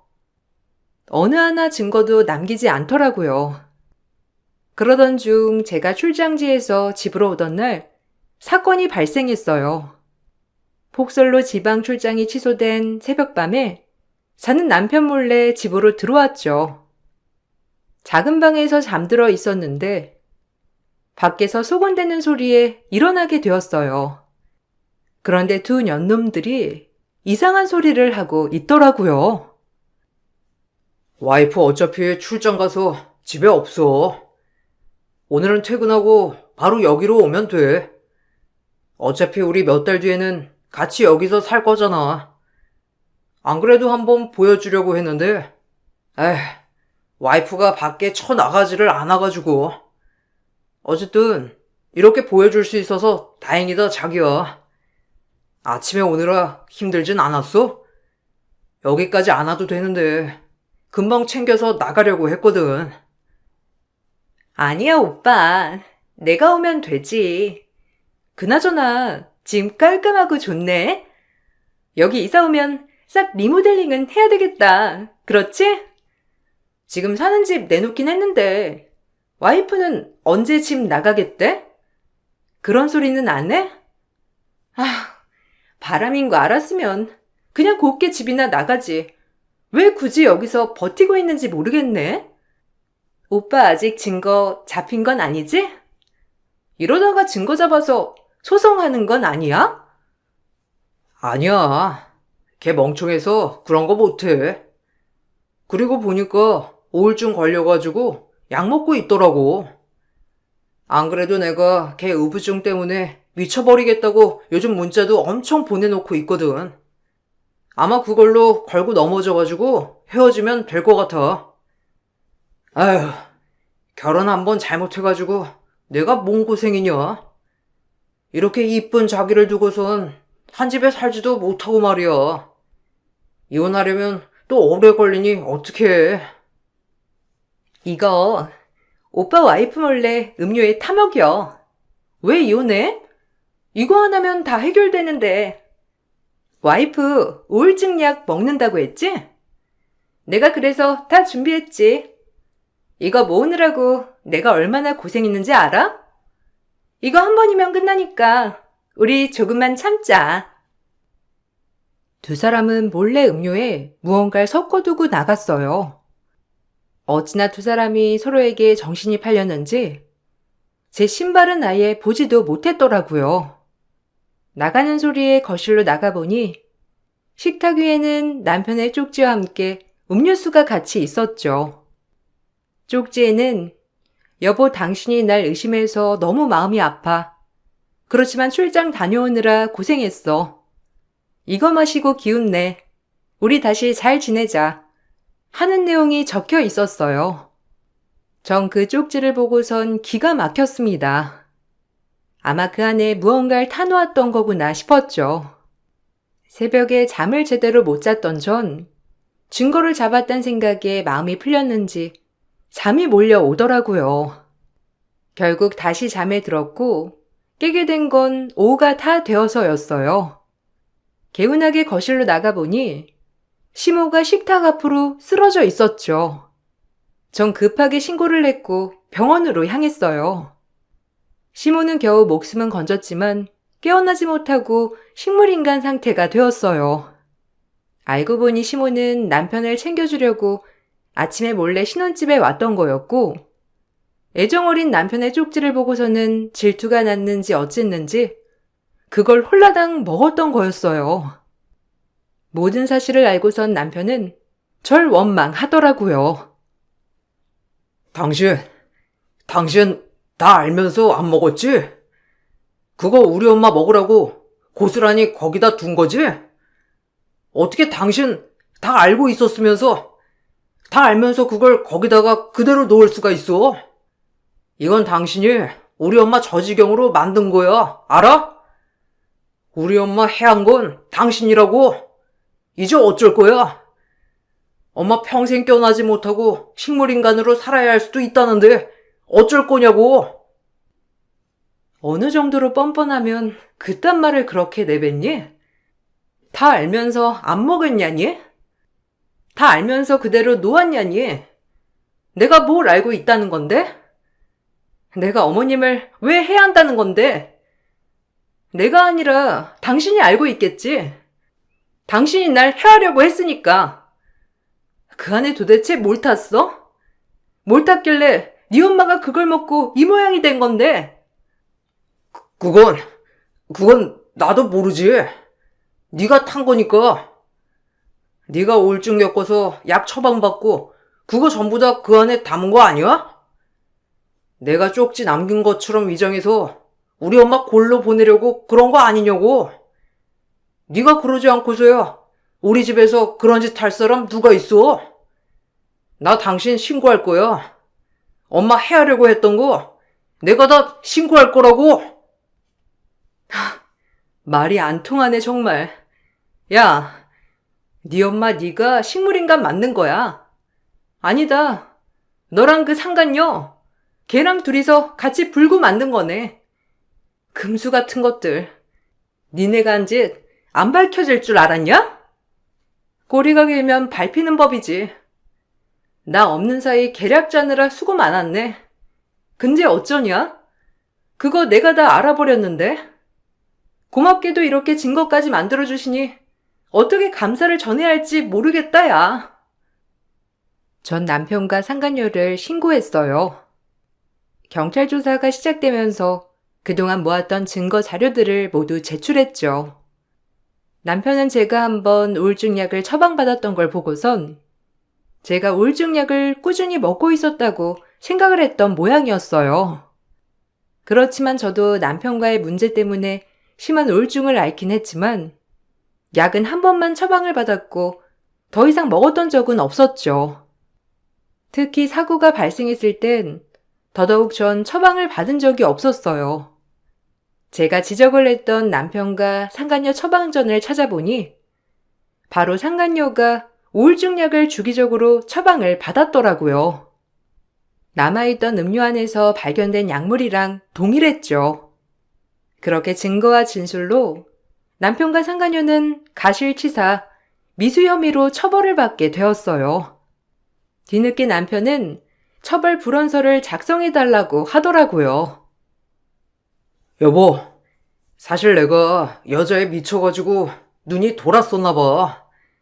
내가 당신 해하려고 했던 게 아니라 소연이 걔가 당신이 없으면 다 해결된다고 하길래 내가 미쳐서 그랬던 거야.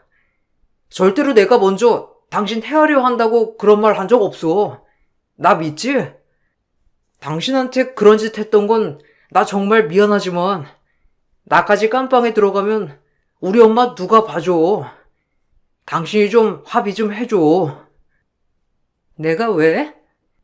그렇게 내가 의심할 때는 억울하다며 발뺌하더니만. 왜? 지금도 억울하다고 발뺌이라도 해보지 그래.